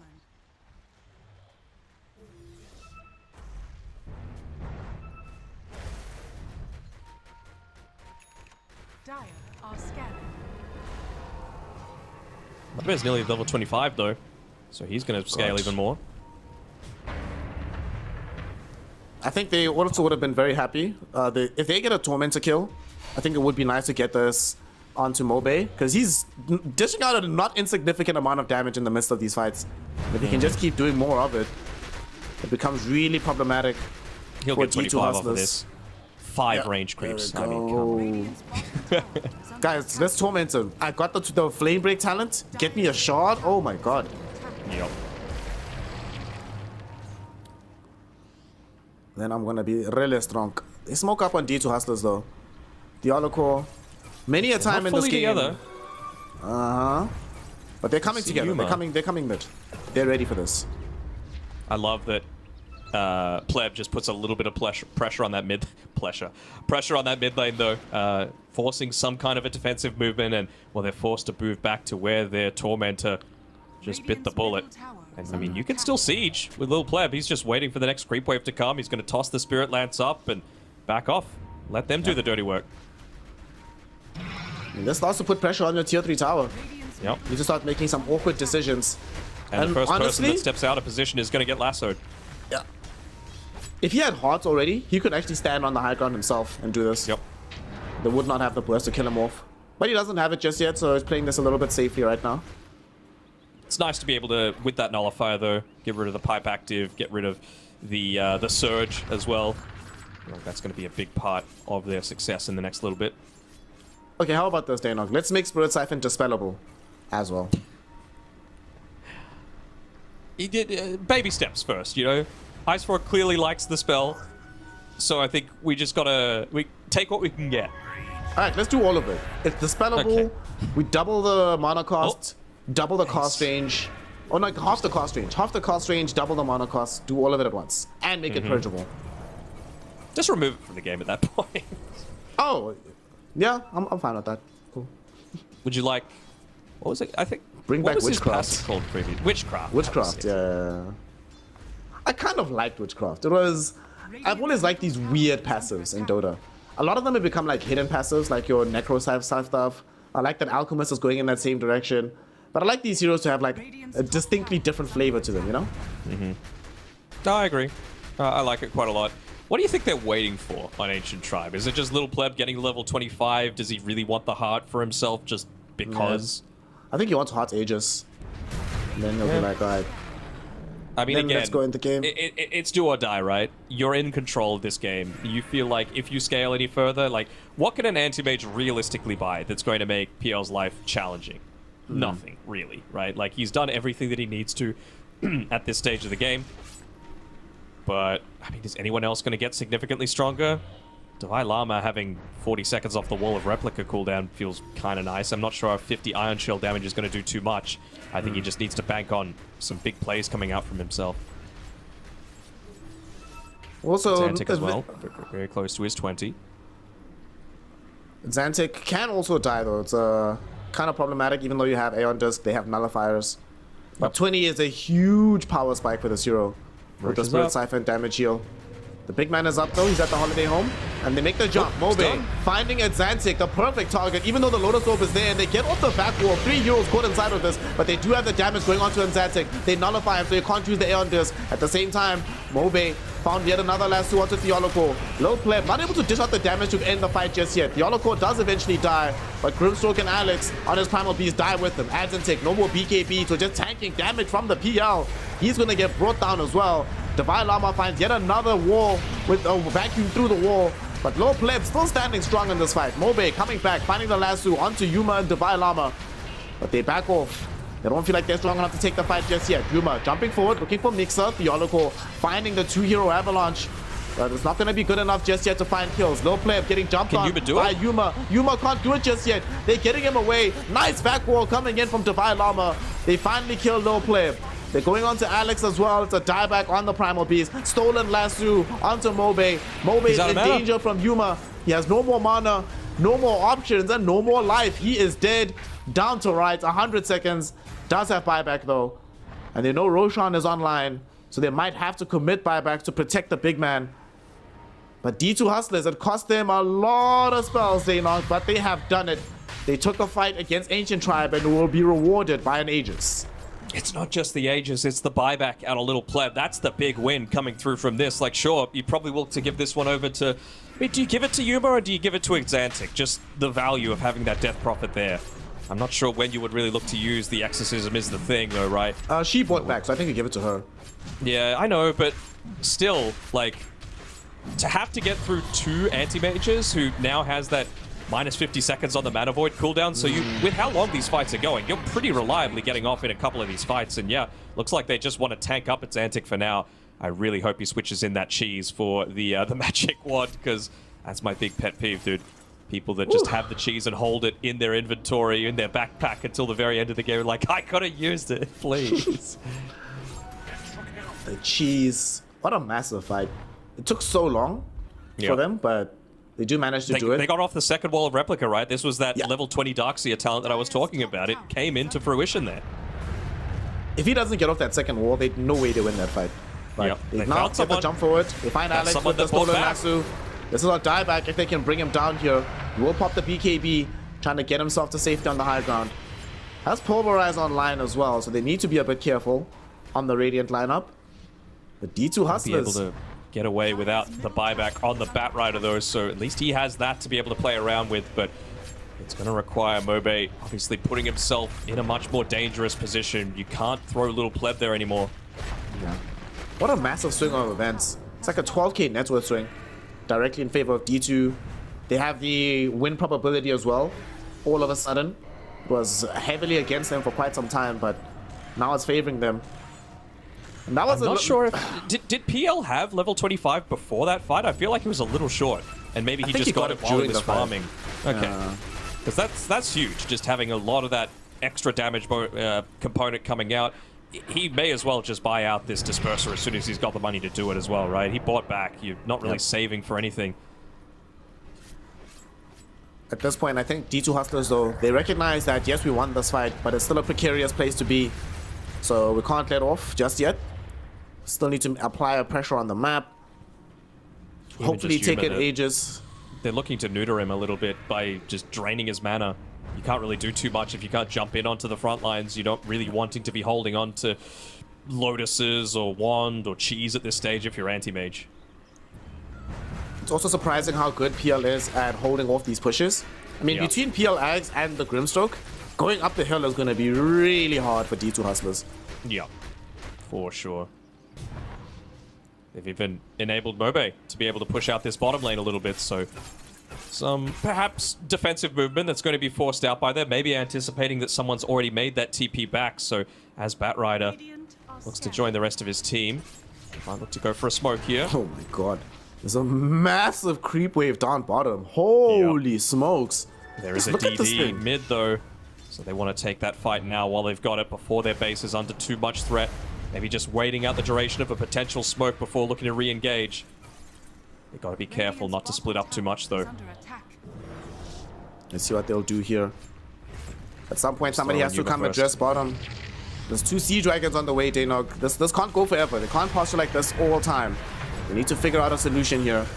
2 minutes left on their Aegis. Adzentic gets off the ghost, and Yuma making a jump onto LeBron. LeBron's still alive though, thanks to the Glimmer Cape. Beautiful back roll from Divine Llama, catching 4. They haven't killed anybody just yet off the back of this though. They will eventually bring down the Grimstroke, who buys back. In the meantime though, Yuma is at half HP. Had to suffer quite a bit against these PL illusions. And they're still being thrown in. There's still Stroke of Fates being thrown in. 90 seconds on the Aegis. Yuma desperately wants to pop it, and Divine Another Lava one. finds yet another back wall. This time it connects on 5, but not inside a wall, so not enough damage. They're Aegis looking about to towards taking the get first life claimed. from Yuma, and Yuma gets lifted back by Hakoda.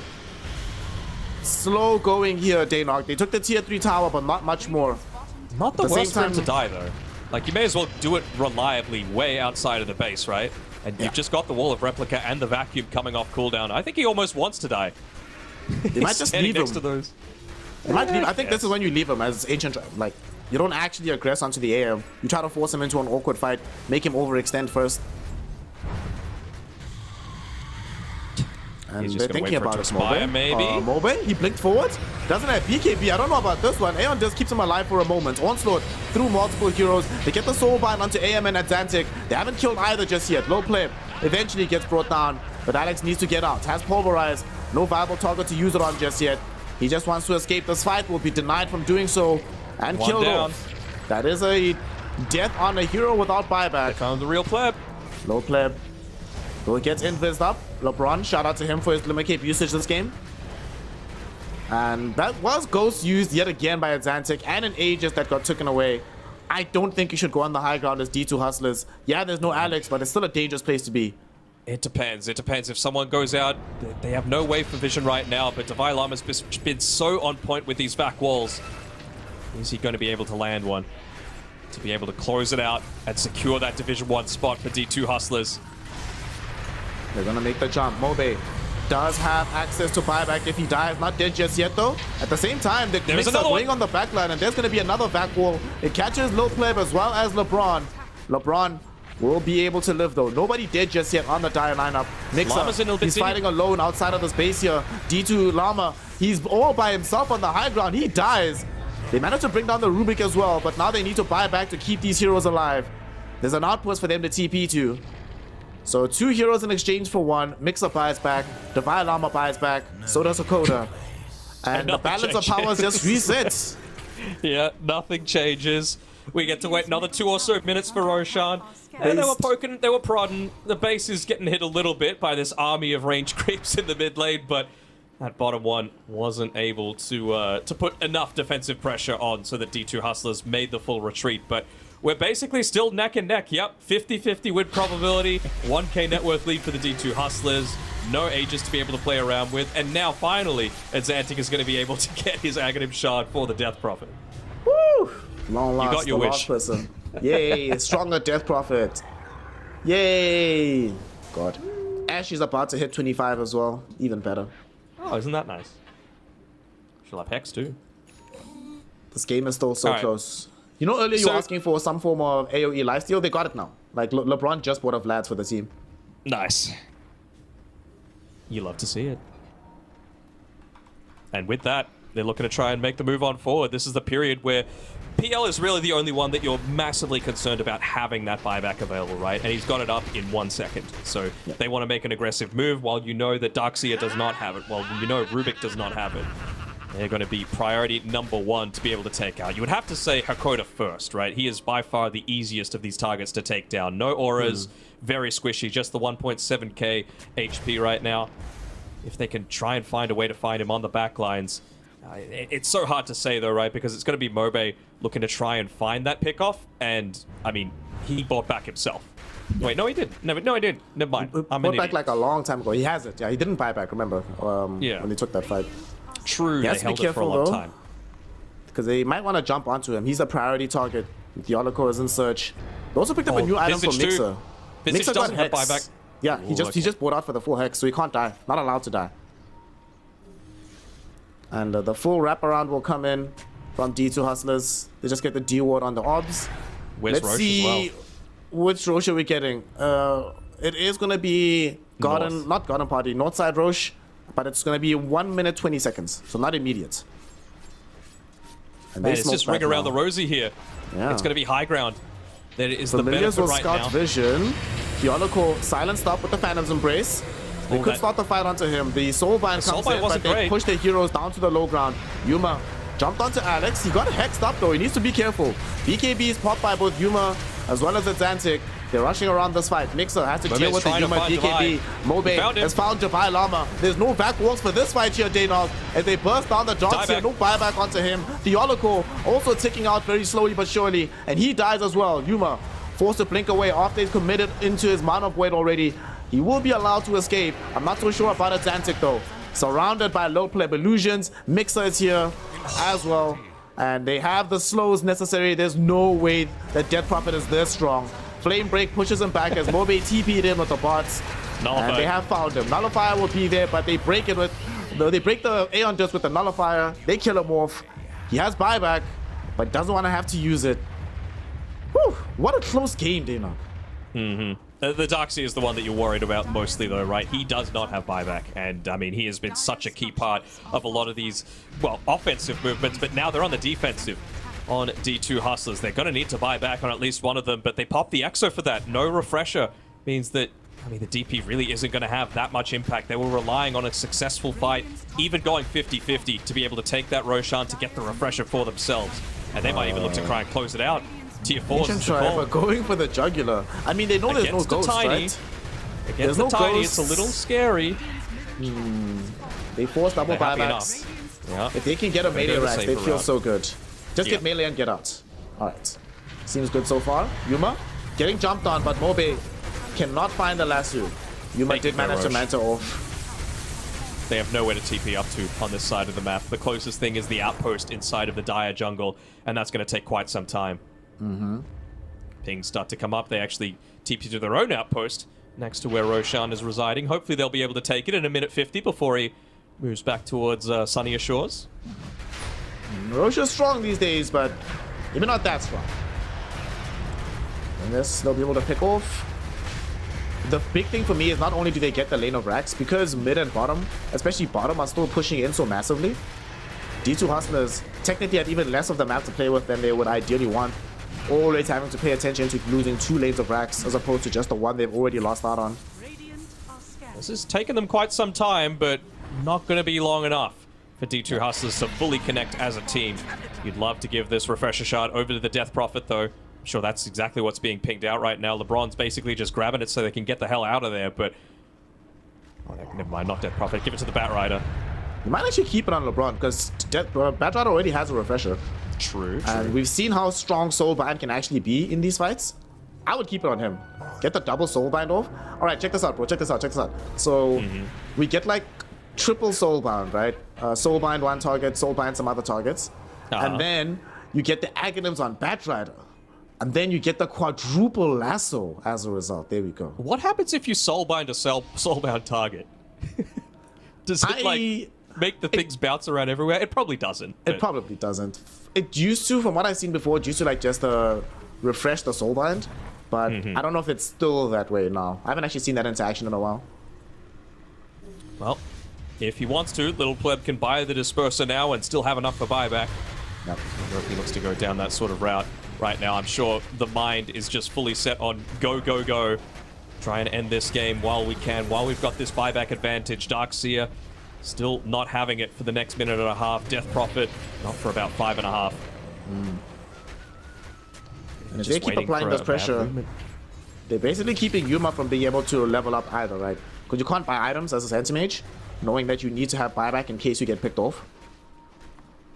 So he's... and he went into the anti-PL tech completely, fam. Look at this. Mjolnir on the Yeah, the anti-mage. Mjolnir. It's been way too much of an issue, and I think he just needs to identify they're going to be like, look, clear the comms.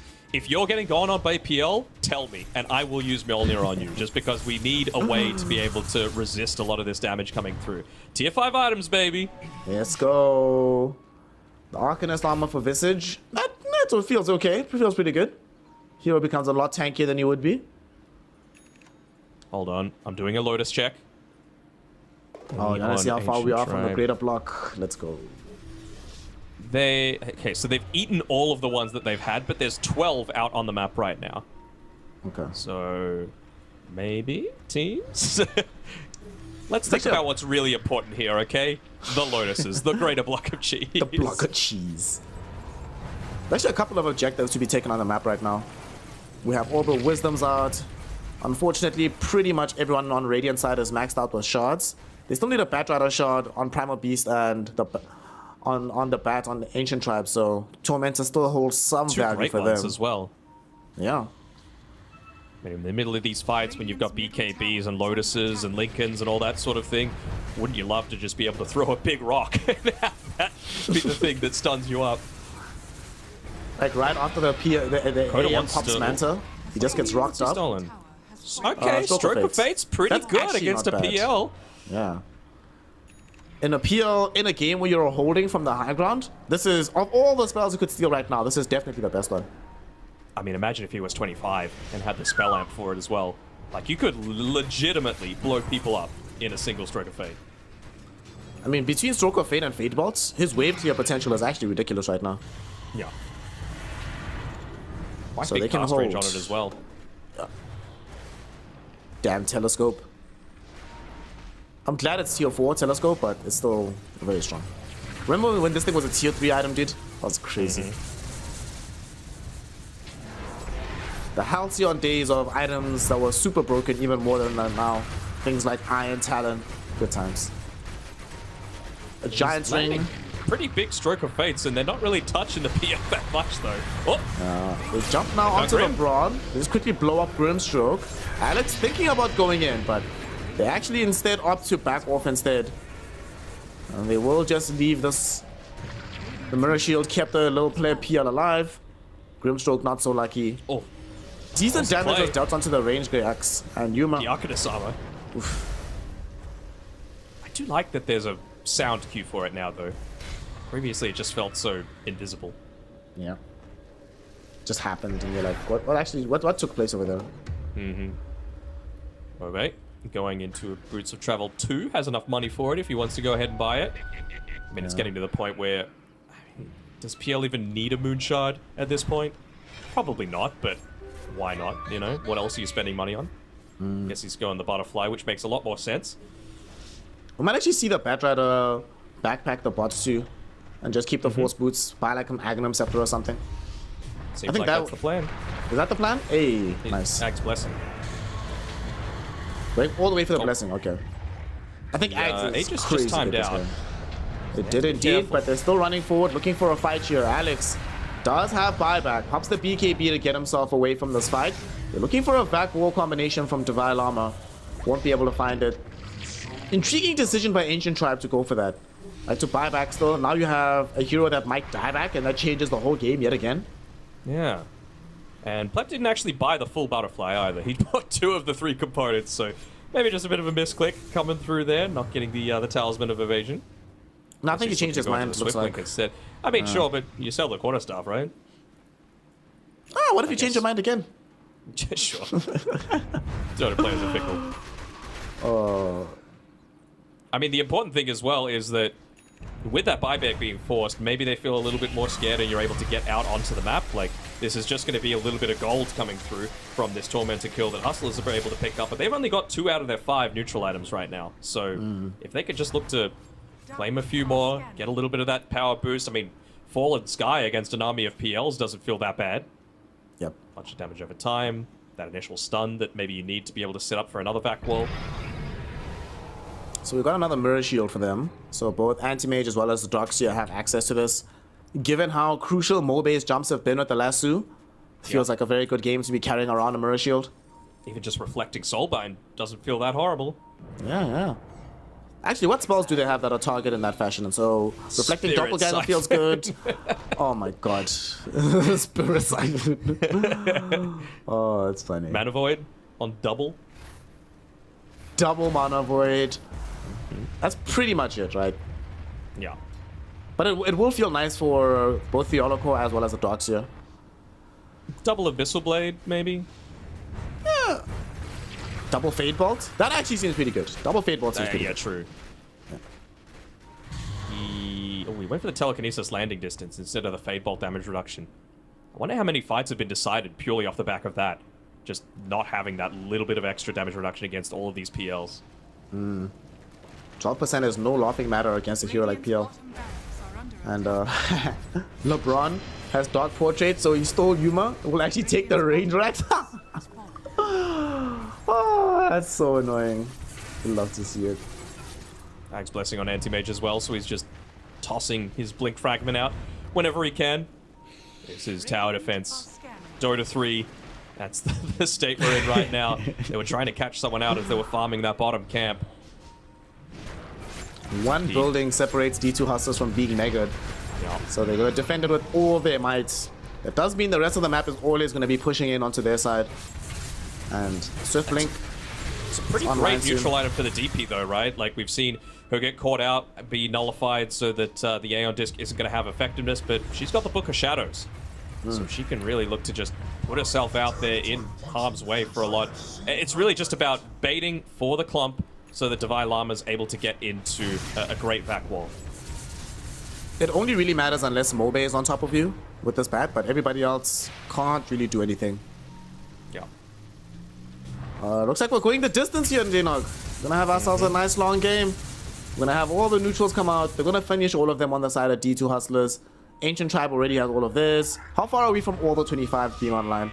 We just need supports to get there. All the core heroes have arrived. I mean, I doubt Alex is going to. He's got level 20. Trample attack multiplier. Doesn't feel that influential, right? Maybe it's just about getting him into a little bit more scaling potential for himself. I mean, he's got a Giant's Ring to be able to play around with on this Primal. He doesn't look that much more giant than regular Primal Beast, don't you reckon? Just looks like regular Primal Beast, yeah, that's yeah. true. By the way, do you know how to open... You know the little zoom in with the magnifying right glass? next to him. No, I don't. Yeah. I know exactly what you're talking about, but I have Yeah, no you know what I'm clue. talking about? Yeah. I don't know how to do that anymore. Mobe jumps in, has an Aghanim set though, so found 2 heroes with the lasso. They haven't killed any of them just yet though, as the rest of his team is coming in. Where will the damage be coming from? The stun up onto Little Pleb, so he can't fully join this fight. He can't dish out the damage either. They finally kill off the Rubik. At the same time, Little Pleb looking for a different target. Adzentic dragged back in by the lasso. But Ancient Tribe retreating towards the east here. Mixer, he's the one left behind. He's the one that's gonna get brought down on the Visage. Tries to flap his little wings over this little lake. Not gonna be allowed to do so. Dead 2 minutes. Does have buyback, however. Still, you're not able to get anything out of it though. Like, unless it's an overwhelming team fight victory, you're still gonna have 2 lanes to have to deal with. And you know, again, with that range racks being taken, this bottom side is just gonna passively push in. Not quite as fast, but still plenty quick enough. He's gonna try to steal the Roche. Yeah, maybe. But are you going to be able to do it quickly enough? The Olakor is still attacking incredibly slowly, trying to clear out these wards. Gets the sentry first and at least clears out the Observer before Little Pleb's able to land the lance onto him. But, I mean, they could just send the illusions in. Alex's positioning still doesn't have the Ag shard, so the rock throw isn't Who just TP'd out? It was Divine Llama. They saw that he TP'd away. Yeah. They saw him. PL dispersed them as well, popping his mirror shield, so they know that he cannot come back for this fight. Lasso comes out, Mobe yet again catching 2 heroes, the Olakor as well as Yuma. Yuma, mirror shield will not protect you if you're the secondary hero caught by the lasso. Dota 2 mechanics, you gotta love them. Buyback coming in from the Olakor. Ancient Tribes still haven't brought back on the Visage. Ideally, they can hold it somehow, and then they still have it for a subsequent fight. How do they even get up there, though? Like, Adzentic is still at bottom. The Olakor is still not quite there at the Roche fight, so they're fighting 2 men down at all stages. They even got the Dark Portrait of the Anti-Mage as well. They're putting the ink swell onto the Dark Portrait. Just chase Have that Divine run Llama. around for them. Just burn away all the Divine Mana's Llama. And Divine's mana is gone. It's down to like 350. Divine Mana. Divine Mana. Divine, give mana. Give me mana. Nice toss back onto LeBron. He bought back previously. He did buy back, yes. So he's down for a minute without it. But Mobe finding a grab. Oh, I heard a lasso somewhere. No, it's Koda. He stole it. It's a Koda, the stolen one, onto Alex. BKB is popped by Alex. Will the Primal be allowed to escape from this? I do not think so. He gets brought down as well. He does have buyback. Roche Would be very low to use it. But Roche left while all this is happening. Roshan is a lover of peace. He does not want all this violence around him. So he opted to just go into a peaceful little garden here, Dana, to relax for a while everybody else fights. I mean, maybe they're hoping that they're a little bit too split to be able to go for something. They might still be able to take Roshan, although Divine Llama is a little isolated away from the rest of his team. Has to be very careful about his positioning. They'll see that that Watcher just got taken as well. Oh, so no, can they find him? Yeah, they saw him. Divine Llama getting ran at. Little Pleb doesn't want to make this full jump, though. They brought back on Alex as well. That doesn't feel great to have had to do, but he's here in case his team needs him. But Devilama, I think the intriguing thing about his play there is he doesn't die, but he also draws them away from the Roshan pit. It's a ballsy play for sure, but this is a man that courage was never an issue for him. Like, he is reminiscent of his name, Devilama. You couldn't have possibly made a better synonymous thing. You got an extra mango I actually just can't to make believe we're sure. still in this game. Yeah. I also can't believe the fact that the win probability keeps bouncing up and down. It's at 70% for Ancient Tribe, but with this Aegis in tow, D2 Hustlers will be able to change that a little bit. Anti-Mage is now officially about to be fully capped out. Only has MKB left to buy, so he can bring that in after you pop BKB, but that's it. There's no more progression available for this guy. They're really trying to just find any sort of pick-off. Even the supports are well worth it at this stage. With Alex not being able to buy back for this next little bit. I'm wondering for the Death Prophet as well. She just took the Aghanim's Blessing. So, I like it, but I need to see him go on Octarine Core or something like that at this point. Just because it's going to give you lower cooldown on the BKB, and you're probably, by the point you get Octarine, going to have that level 28 talent for the -2 second Crypt Swarm cooldown. So you can literally launch out Crypt Swarms every, like, what would that be, like 3.2 seconds or something like that? And against a PL, with all of that damage coming back to you, it's going to be super effective. Speaking of PL, didn't I tell you I was going to buy a Butterfly, bro? He bought both. What a boss. Both. I don't know if he's MKB, feeling tanky enough. Yeah, MKB is about to come on AM. Is he actually tanky enough to be able to play without the heart this game? I mean, he died in that previous fight before he had that big item, so I'm not sure. Maybe if he has the level 30 talent, the doppelganger cooldown, he might... This is the point where you don't really throw up maybes, you know? No one knows this much. Man, they're actually just swapping positions, and LeBron's isolated. LeBron does get off a stolen ink swell into his face. Anti-Mage will be able to kill him off on this LeBron hero. Soulbind will come out though just before he dies under 2.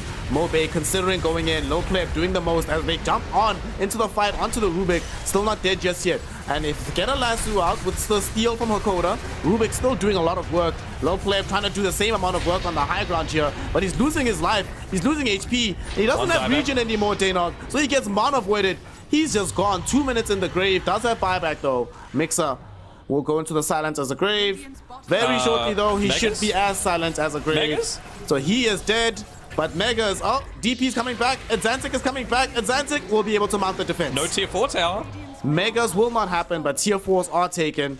And because of all of this, they might not be able to push onto the other side of the map fast enough to exploit the timing on this PL's death. So, it's a 3K net worth league now. So we've bounced the rubber band all the way back. Almost in favor of D2 Hustlers. You still need the Tormentor. You need that rock throw. I'm telling you, man. Like, it's like rock, paper, scissors. Nothing beats rock. And I feel like that'll be the difference for Ancient Tribe this time around. If Alex is just able to throw that one in from afar, you gotta get it. It's right there. Just take it. The creeps are pushing stuff in. You don't really want to buy back on these other two heroes. Maybe the Tormentor's too strong now with the buffs over the most recent patch.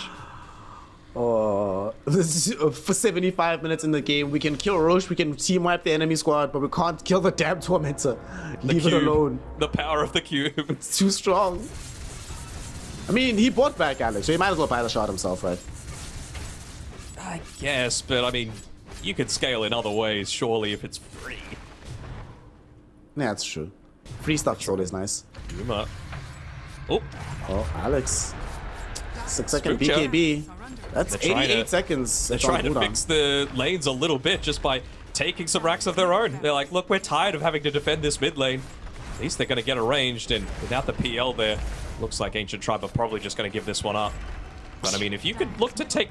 I mean, they're going top. I was about to say if you could look to take bottom, then at least that makes it a lane that maybe Ancient Tribe have to deal with it passively pushing in. But now we're essentially in a very even spot. As they use Silent as the Grave, they use the Fresh Familiars. Mobe. They get like a triple stun in onto Yuma. They want somebody to be close by. Oh, Mobe doesn't find the lasso. He was right next to the Atlantic as well as the Vilama. There will be a mana break that goes in. Soulbind coming forward. Mobe will be able to find the grab. Double lasso. Oh no, only the little gremlin, the familiar, gets grabbed back by Hakoda, so he can't turn this fight. The Vilama in the meantime, losing off on all his HP from low play, does still manage to skirt away. He's still alive. Yuma now jumping onto LeBron, trying to kill off this Grimstroke. Will be able to do so with the Mana Void. No buyback available for him. Alex, he's in danger now as well. He also doesn't have buyback, nor does he have BKB. No way. No freaking way. D2 Hustlers, this can't be real. This cannot actually be happening. Low play, jumping forward right now. He still doesn't have the heart in his inventory, so still not feeling the beefiest in the world. Aegis will expire. And they do want to go home and defend their base, but they also want to get mega creeps themselves first. And Daynok, somehow, some way, D2 Hustlers are actually going to get the megas before Ancient Tribe does. Yeah, they're on full defense duty right now. I was really thinking that maybe they were going for some full-on rat play, and they've caught the Batrider as well. Yeah, they're taking away all his mana already. Low play also put in. He's trying to jump himself away. Bro, please put the heart back in your inventory. He's so squishy. Yuma's just shredding through his life pool right now. I mean, they're overwhelmed right now. Even in the fountain, he doesn't put the heart in just for that little bit of extra regen. Oh no. They're going back in right now. Yuma, Mobe, able to find the lasso onto Pioloko. Hakoda steals it back once more though, providing it right onto Mobe's face itself. He does buy back. Low pleb in danger. Forced a doppelganger away. They do get the flame breakout, but Atlantic playing in a position of strength at the moment. Will be able to pop a cheese before a low pleb can really put out too much damage onto Atlantic. The first tier 4 has fallen, the second one gets taken away. Visage is going for a young little base race on the other side of the map. That was what I thought. But they don't have any more cliffs. Low pleb dies. He buys back, but he won't be able to stop this. Mobe doing his utmost, but it is not going to be enough. GG, well played. D2 Hustlers snatch victory from the jaws of defeat, turn themselves into D1 Hustlers, and put Ancient Tribe to bed 2-0. What a way to end the tour. Smiles all around. Divine Llama's popping off. They have done it, Daynok. It might have been clowny, it might have been long, might have been 80 minutes in, but none of that matters. They've guaranteed a slot in Division 1. Man, I mean, he's just destroying his apartment. I'm no stranger to pop-offs. I watch Melee. I've seen Hungry Box just do some crazy things in his time, but Divine Llama, his celebration has to be up there towards the end. He was destroying his apartment towards the end of that, but really, really well-deserved victory. I mean, there's so many things that could have potentially decided that, right? Like, you were spot on with the Anti-Mage's item progression, what he needed to go. He changed things up, went to the Mjolnir. It felt like at that point, it really did start to swing back in their favor a little bit, and even just off the back of some of luck coming through from these tier 5 neutral items, the double mirror shield, the Book of Shadows for Atlantic that just let him stand in there on the front lines, much more tanky, much more able to just keep that sustain going and make other people be pushed a little bit further out of the middle of these team fights. But, I mean, that's going to say, like, Divine Llama wasn't on point with his vac walls, which he was. Ooh. I mean, this was that big fight where he'd reached the level 20, he lands this one, and it goes for another 50 seconds after this that he's able to land another. And it's just slowly, slowly creeping further and further towards this anti-mage to be able to get completely out of control. You can just see the map state as well. No 2 or 3 towers have been taken by this point. Yeah, I'm just thinking to myself, it's crazy that this was half an hour ago that this was happening. What a game. Divine, you know what it did? They didn't have the rock. They didn't have the rock. They didn't have the rock. Yeah. You see, that's the tip for the next day. Get rock into your team, and that's going to make the difference for you. Yuma, man, such a close game for him. And there it is. There's the back wall. On-point performance from Divine Llama. Another really crazy piece of luck for them. Not only the Mirror Shield and the Book of Shadows, given how instrumental Theoloco was for their fights, him getting Trickster Cloak and the low player being just slightly unable to kill him, always having to spend an extra 2-3 seconds committing onto the Tiny because of this evasion, that also makes a big difference down the stretch. That's one more Avalanche to be used, or one less target triggering onto Death Prophet, so Adzentic always gets off the Spirit Siphon and heals up. Must say, Adzentic, please don't play Death Prophet anymore. This is... please nerf this hero, man. Nerf this hero. It's a bit He'll much. keep taking it to the bank because it's made him a Div 1 player off the back of that. So you got to give the man his due. I think he was really good with the way that he's been able to flex around a lot of these performances. I mean, have a look at that on the minimap. The base is being pushed into right now. And I really did feel like maybe Mixer needed to go a little bit more of that backline right play. Let's go, the pop-up, looking right into the camera, and he's happy about it. I mean, you have to wonder if there's any regret when he was able to beat one of his good friends in Alex previously. They'd been on many teams before, but clearly that's the last thing in his mind right now. It's just the Davai Lama show. It is indeed the Davai Lama show. They get themselves into Division 1. Although Davai Lama did save this game with several incredible vacuum walls, you know, we'll give it to him. I was going to say shout out to Yuma for having an impeccable anti-mage game. His target selection in the middle of the fight, something else. But I'll allow this, you know. There's no lose. Actually, no, production, no, take this back. Davai Lama, good on you, my friend. But give me Yuna. Level 30 anti-mage, involved in a bajillion kills this game. Just doing everything you could possibly want for your squad. I mean, look at this. There we go. Anti-mage, 85,000 damage with 81% kill participation on an AM. You know, this is normally known as the hero that just farms. But the moment he picked up like the Radiance plus Manta, he was like, all right, boys, let's just fight. Let's do stuff on the map. Let's actually utilize this network that I've got held into me. And we'll try and make this advantage happen. There was a large portions of this game, Daynog, where he's like the only one that was positive in net worth relative to these dire side heroes. You just have to think as well of like, just list them out, the number of things that Yuma needed to do this game. He needed to avoid being ganked by a Batrider in the early game. He needed to get his farm. He needed to be correct with his itemization. He needed to be the initiator a lot of times. He was the tower sieger, despite having a death prophet on your team. Did more than 4 times his damage. He was the backline jump. He was part of the control as well because he had the Abyssal Blade. Like, just bang, bang, bang, bang, bang. Yuma did it all. And he did it all with his feet up on his freaking desk, which is the way that he plays. I don't know how the man does it, but if that gamer posture is what's needed, maybe I need to, you know, take a few lessons. We all can take some lessons from Yuma and the rest of the Div 2 hustlers because they are now D1 hustlers. We want to hear from them, though, how they feel after this historic win. We hear now from Davai Lama, Captain Extraordinaire, popper off of the side here. Davai Lama, hello. You've done it, fam. You made this trick. How you feel, actually? How you feeling, bro? I'm feeling amazing. This is the greatest I've ever felt after win. It's amazing. Like all the excruciating defeats last season, all the struggle. I feel like, you know, it's all worth it now. It's all worth it. This was a huge series and very important for our careers, and I'm so happy we won. I'm so happy we played our best. I'm so happy we managed to come back from our, you know, from our dip. Like we started playing a little worse, but we rose above, and now we're back and we made it. You absolutely did make it. And how does it feel as well to be able to get the revenge tour against Ancient Tribe? We saw a lot of tipping going on in this game. Was there some mental warfare that y'all were prepared for going into this rematch? No, LeBron is just a moron. Like, he loves tipping. I mean, he's a nice guy, you know, but you know, he just loves tipping. You know, they all love tipping. You know, I knew it was gonna happen, but I don't know. I think we won the warfare in the end. The mental warfare. Of course you won, and now that you are going into Div 1, let's actually talk about that journey that you were talking about here. Given that it last tour, you were this close, you didn't manage to make it through the tiebreakers. This time you do.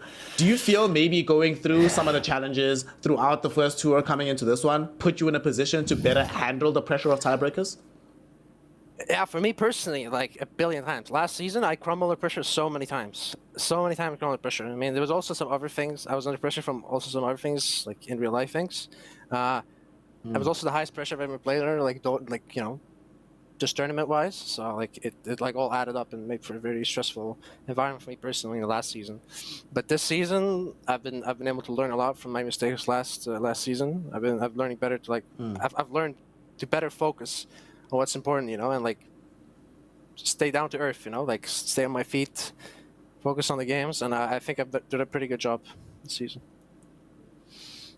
Okay, that's very good to hear. Brother Daynog, what do you have for Davai Lama, Div 1 Lama at this point? Div 1 Lama, that's for sure. We were calling you Div Mana a few times, Davai Mana a few times because PL was always trying to focus it onto you. But I have 4 questions. First, what changed since last series against Ancient Tribe? Like, obviously, they 2-0'd you back then. They made these tiebreakers even happen. What was the big thing that you think was different between then and now? we just had to talk. Like we started playing worse. We lost some trust in each other. Like after a couple of losses. It's normal. Right? Every team has a honeymoon phase. We're doing real well, beating City Lions. Then things slow down a little bit, and it's you start playing a little worse. You lose a little trust. But after we lost the Ancient Tribe, we had a frank discussion. Like, guys, like we remind ourselves that we're better than these people. Like we're a better team. We're all better individual players. Like we know this, and we just went back to the drawing board. With the things, we came together. Like we were open. Started playing our scrims in the last 2 days. From a blank slate, and yeah, we just started playing better again. Built some trust again very rapidly, and yeah, we were very confident. We knew that if we played like we did play in the last 2 days in scrims and the EPL officials, that we would destroy them, and I think we did. Nicely done. Nicely done. Second question, what do you think specifically set the game back in your favor after, you were down a couple lanes of racks? Was it levels? Was it some lucky tier 5 items? Was it individual plays? You had some great vac walls yourself. What was the key thing that changed things up? I think we just started prioritizing the targets better. Once the game, I think we also had a breather, right? Like after we lost down, we realized okay, we got this. We got us a little break. We were stuck in our base for 5 minutes. We could think about how we wanted to fight, how we would take the next fight, which targets to focus, and we had a good idea. And we're still getting items. Like at that point, the net worth doesn't matter that much. It doesn't matter that much more.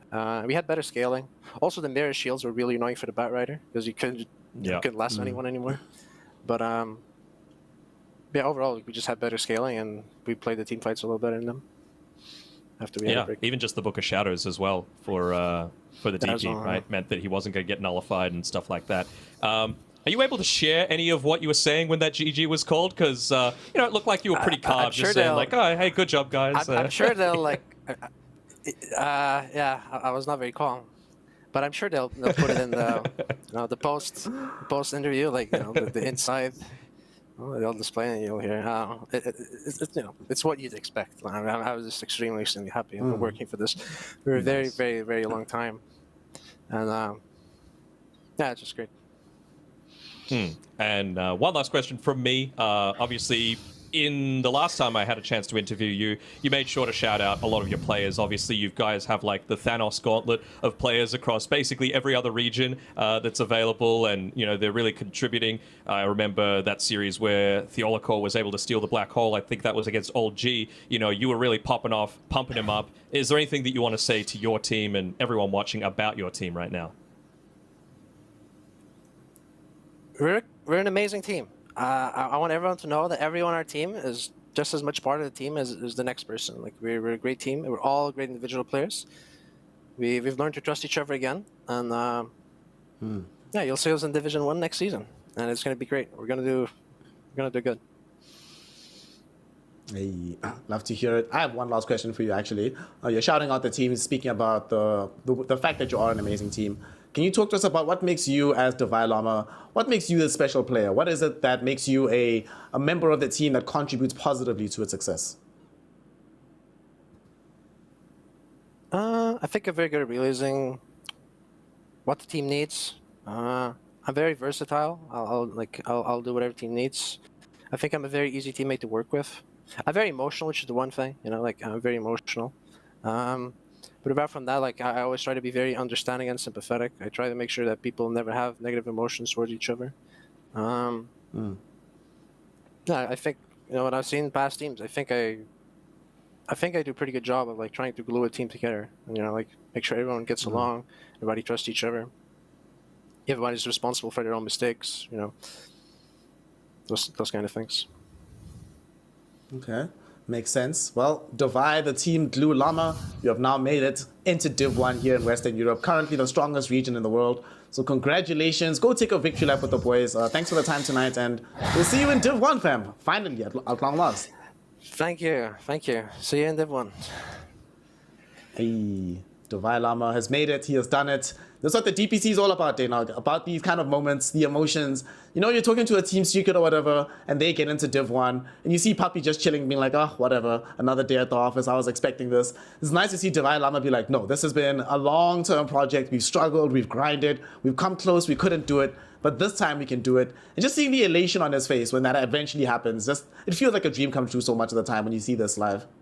Yeah, absolutely. And I mean, now you just basically need to be like, oh, what do we do now, guys? Oh, yeah, there's a major going on. We got to scout out our competition for the next tour. But I'm sure everyone that's watching, yeah, you can watch the major eventually, but you got to wait until at least after the next series, because we've got a relegation series coming up with some fan favorites in Old G taking on PuckChamp, which is pretty damn exciting. You know, these are the two teams that came through the open qualifiers. Now they're facing off to even stay within Division 2. That's how close it is across the board. So I can't wait to see how that one turns out. I'll have that open alongside of all the major streams, and we'll see how that one turns out.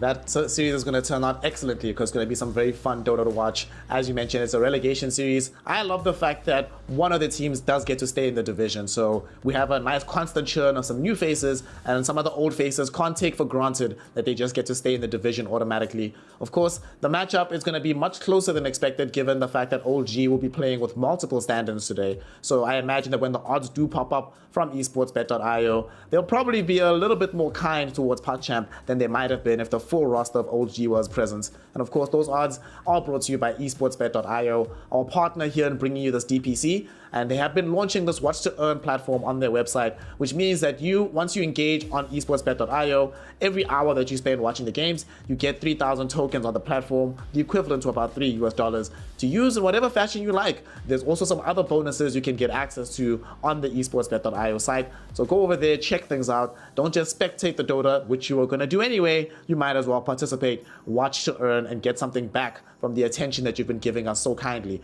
over the course of this DPC tour. Going into this final series, Danog, I'll give you the final word here.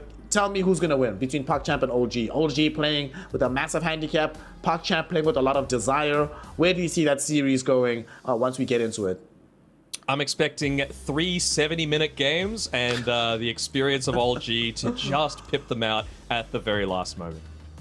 All right, we'll see if Danog's prediction does come true after a very small break. After we return, we get to see that series for ourselves and understand finally who gets to stay in the division and who has to go back into the qualifiers. Bye from Danog, myself Snare. I'll be back with another Australian in just a few minutes, so don't go anywhere. We return shortly with some more Dota 2 action.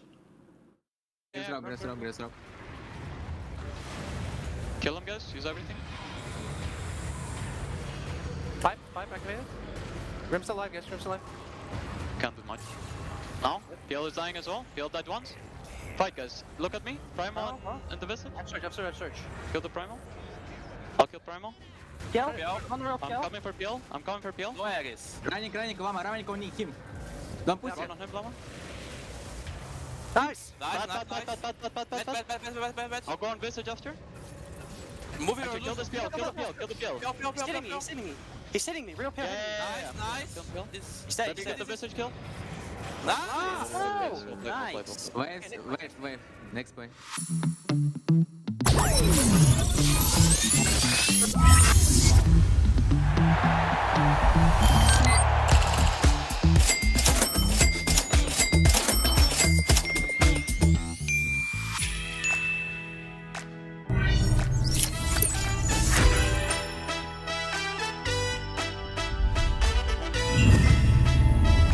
Watch more, earn more.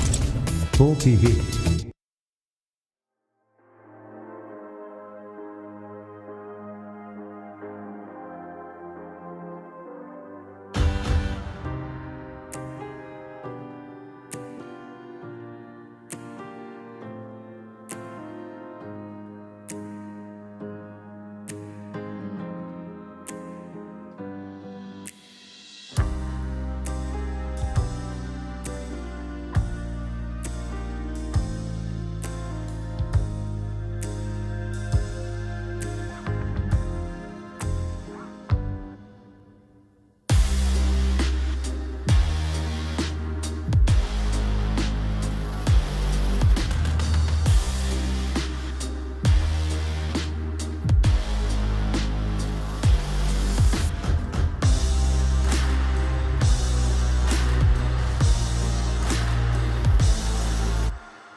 Welcome one and all for the final time here in the second tour of Division 2. The DPC is about to wrap up here in Western Europe, and so far we've already seen promotion happen for the D2 Hustlers as they took down Ancient Tribe to get themselves into Div 1. And we were on track to see some relegation games happening here, but we'll talk to you in a second about why that might not necessarily be the case. My name is Snare, and I'm joined this time not by Daynog. I've gotten Fluke back in. Professor Fluke, good sir. What a tour it's been. Give me your your top level recollections of how everything has gone. What do you think we've learned from all the Dota that's been played before our eyes? It's actually been a really good tour as a whole. I think I've learned quite a lot about how the map should be played, how teams value certain things, and how teams improve across an entire tour as well. I don't think I've seen anybody regress in their skill. I think a lot of these teams have really started to improve throughout each day and each week, and really started to bring the best out. I think that previous series that you guys just covered there, the fact that it was like almost 80 plus minutes in that game number 2 for a promotion slot, just goes to show that both these two teams that were fighting for that promotion slot really did deserve it, and then it was going to go down to the wire for that one. And big props to D2 Hustlers. They've been grinding for a long time here in Western Europe Div 2, and now they're finally going to get their chance in Division 1. So I'm super excited to see what Devi Lama and the boys get to do over in Division 1. But, commiserations to Ancient Tribe, who I think were a good team to be able to deserve themselves a promotion into Division 1. But at the end of the day, we can only give 2 slots away. And that's the way that the cookie crumbles. And I mean, going into 2 or 3, there is still some big teams that are dropping down towards Div 2. So it's not going to be an easy feat once again for a lot of these teams. And I think this season has shown us that it's all about making sure that you have the right mental attitude and making sure that you are improving week to week, because otherwise if you don't, you get left behind. I mean, the 2 teams dropping down into Division 2 now are teams that have been in Div 2, have rinsed the region, and gotten themselves back into Div 1. So Nigma and Monaspa have shown that they're not pushovers. It's not like the division gets any easier, despite the fact that Secret and D2 Hustlers are out of this. Right now, though, we were looking to have the elimination match between PugChamp and Old G to try and determine which of those teams gets to stay in the division. Unfortunately, though, as you all are very well aware, there's a major going on right now. And from the side of OG, they have some pretty known and respected entities on their team. As a result, BetBoom, they have come and asked a resolution to stand in for them. He said yes. They came from the original OG side. They asked OG for Kitrak. He said yes. What that did mean is that there's 2 players not in the squad, and unfortunately the rules in the DPC only allow you to field 1 stand-in per game. You can have different stand-ins throughout the course of the tour, but you can only have 1 individual one per each individual game. And unfortunately, OG, they cannot field a full team today. So that means that they will be awarded with a definite loss. PugChamp get the definite win. So PugChamp get to stay in the division. Heartbreaking for OG. They came up through the close qualifiers for the second time, Fluke. They tried in the first tour, it didn't work out. Funnily enough, they lost to the 2 teams that got in the division and immediately got out. They try again. This time they get in very succinct fashion. This is not how they wanted it to all end, but they're going to have to go back down into the close qualifiers if they want to play more Div 2 Dota in 2 or 3. Yeah, exactly. And I think it's a little unfortunate as well for PugChamp, because they fought really hard to be able to force these tiebreakers, and now they don't get to even fight for their spot. So it could feel a little bittersweet to those guys. They got the default win to be able to stay in the division. Yes, they're going to be happy that they got the dub to be able to stay here and be able to play some more Dota for another tour. But at the end of the day, I'm sure it's got to feel bittersweet for the PugChamp guys, because they have been practicing a lot and improving a lot in their series to be able to come up against OG. And if they were able to legitimately get the win across them tonight, then that would have felt really, really good, and that would have given them a whole lot of accomplishment for this tour. But it's the way that the cookie crumbles at the end of the day. If you don't have the rules to follow, then unfortunately you will get the default loss. And OG, it's a little disappointing tour from them as a whole. I think, even irregardless of this tiebreakers, I don't think they really mattered at the end of the day. There was a lot of series that these guys should have won. And I don't think they really played to the standard that we were expecting from OG. There were some series that they kind of moved away from their kind of stock standard drafts and just didn't really play the kind of Dota that we expected from these guys. I thought that they were in a shot to be able to get promoted out of Div 2, to be perfectly honest with you. If they were able to stick to their own Dota, play the way that they've played in the past, and really start to tear these teams apart. But it just didn't work out for them. There was some series that just didn't go their way. There were some series that got blown out of the water as well. And I mean, at the end of the day, if you're being in these tiebreakers for relegations, you've only got yourself to blame. And I mean, it's the same for both PuckChamp and LG. But fortunately enough here for PuckChamp, they're able to keep the roster going. And I am sad that we don't get to see them. I always love watching LG, but I mean, what else we can do? I think for me, where the corner really started to turn for them, because like you said, they copped some really difficult losses. They started the tour with a strong win against I2B. Things look shaky because you're playing up against a D2 Hustlers. You're playing up against like a Team Secret. You don't expect to win all of those games. But where things went really south is after they lost to PuckChamp. You know, this was going to be a rematch of what we saw in the regular tour. And in the regular tour, PuckChamp's first win came at against Old G here. It was them that ended up dropping the ball in that series. So I think that's when we really started to see the wheels coming off on this Old G car. And regrettably, they can't go all the way to the finish line. They are still just down to close qualifiers. It's not like the team has to disband right now. And yes, PuckChamp, they're the ones that get $7,000 because you have to be in the division to get prize money out of it. It's not like Seb and Thompson can't make a plan for the boys. Make sure to keep the team afloat if they need some money during this time where you're not in the DPC system currently. So I think Old G, they can still be all right. They can still be fine. And of course, we can see if they come back for the third tour to try and mix things up. I am also a little bit worried about some of their core players. In particular, you know, it's one thing if you're Thompson and Seb, who had both nominally retired beforehand and had decided, you know what, let's give this a go. It's not the biggest deal in the world for us. For players like No One and Resolution, who have had stellar careers and have found themselves really struggling to get themselves back into Tier 1 contention. Rezo, ever since TI, things haven't been working out at Secret. He comes here to OG, things aren't working out. No One, things haven't been working out for him for several years now. For them, I am a little bit concerned about what the future looks like going into 2 or 3. Let's just say Seb will have a job to do in terms of marshalling everyone's mental fortitude going into the third tour of the season. Yeah, and I think that was a question that a lot of people have asked with this team is kind of the motivations and the goals of the entire squad, whether or not they're all on the same page, whether or not some of them have different aspirations. I think there was an interview with No One and Rezo, and they were saying that they have aspirations to go back towards Division 1, whereas, you know, if anybody's watched the documentary from Seb, if anybody's watched the stream from Thompson, a lot of these guys, as you said, more than happy to kind of just float around and stay around Dota. They don't really... There's not really much left in Dota for those guys to do, to be perfectly honest. You know, they could go win TI a third time if they really wanted to, but having 2 TI wins underneath your belt, there's nobody that's going to be able to take that away from you. So at the end of the day, it doesn't really matter. Whereas for No One and Rezo, they've both been close to glory, but they haven't been able to win a TI just yet. And I think that's a big thing for both of those two players. Has still got that hunger for TI, and definitely going to be looking to try and get themselves onto some Div 1 teams. And maybe that might be what we see in 2 or 3. So, you know, maybe we see Rezo and No One get themselves back onto some Tier 1 teams, and maybe they have a go at the major to end out the year, and maybe we see them at TI. Who really knows? I don't know.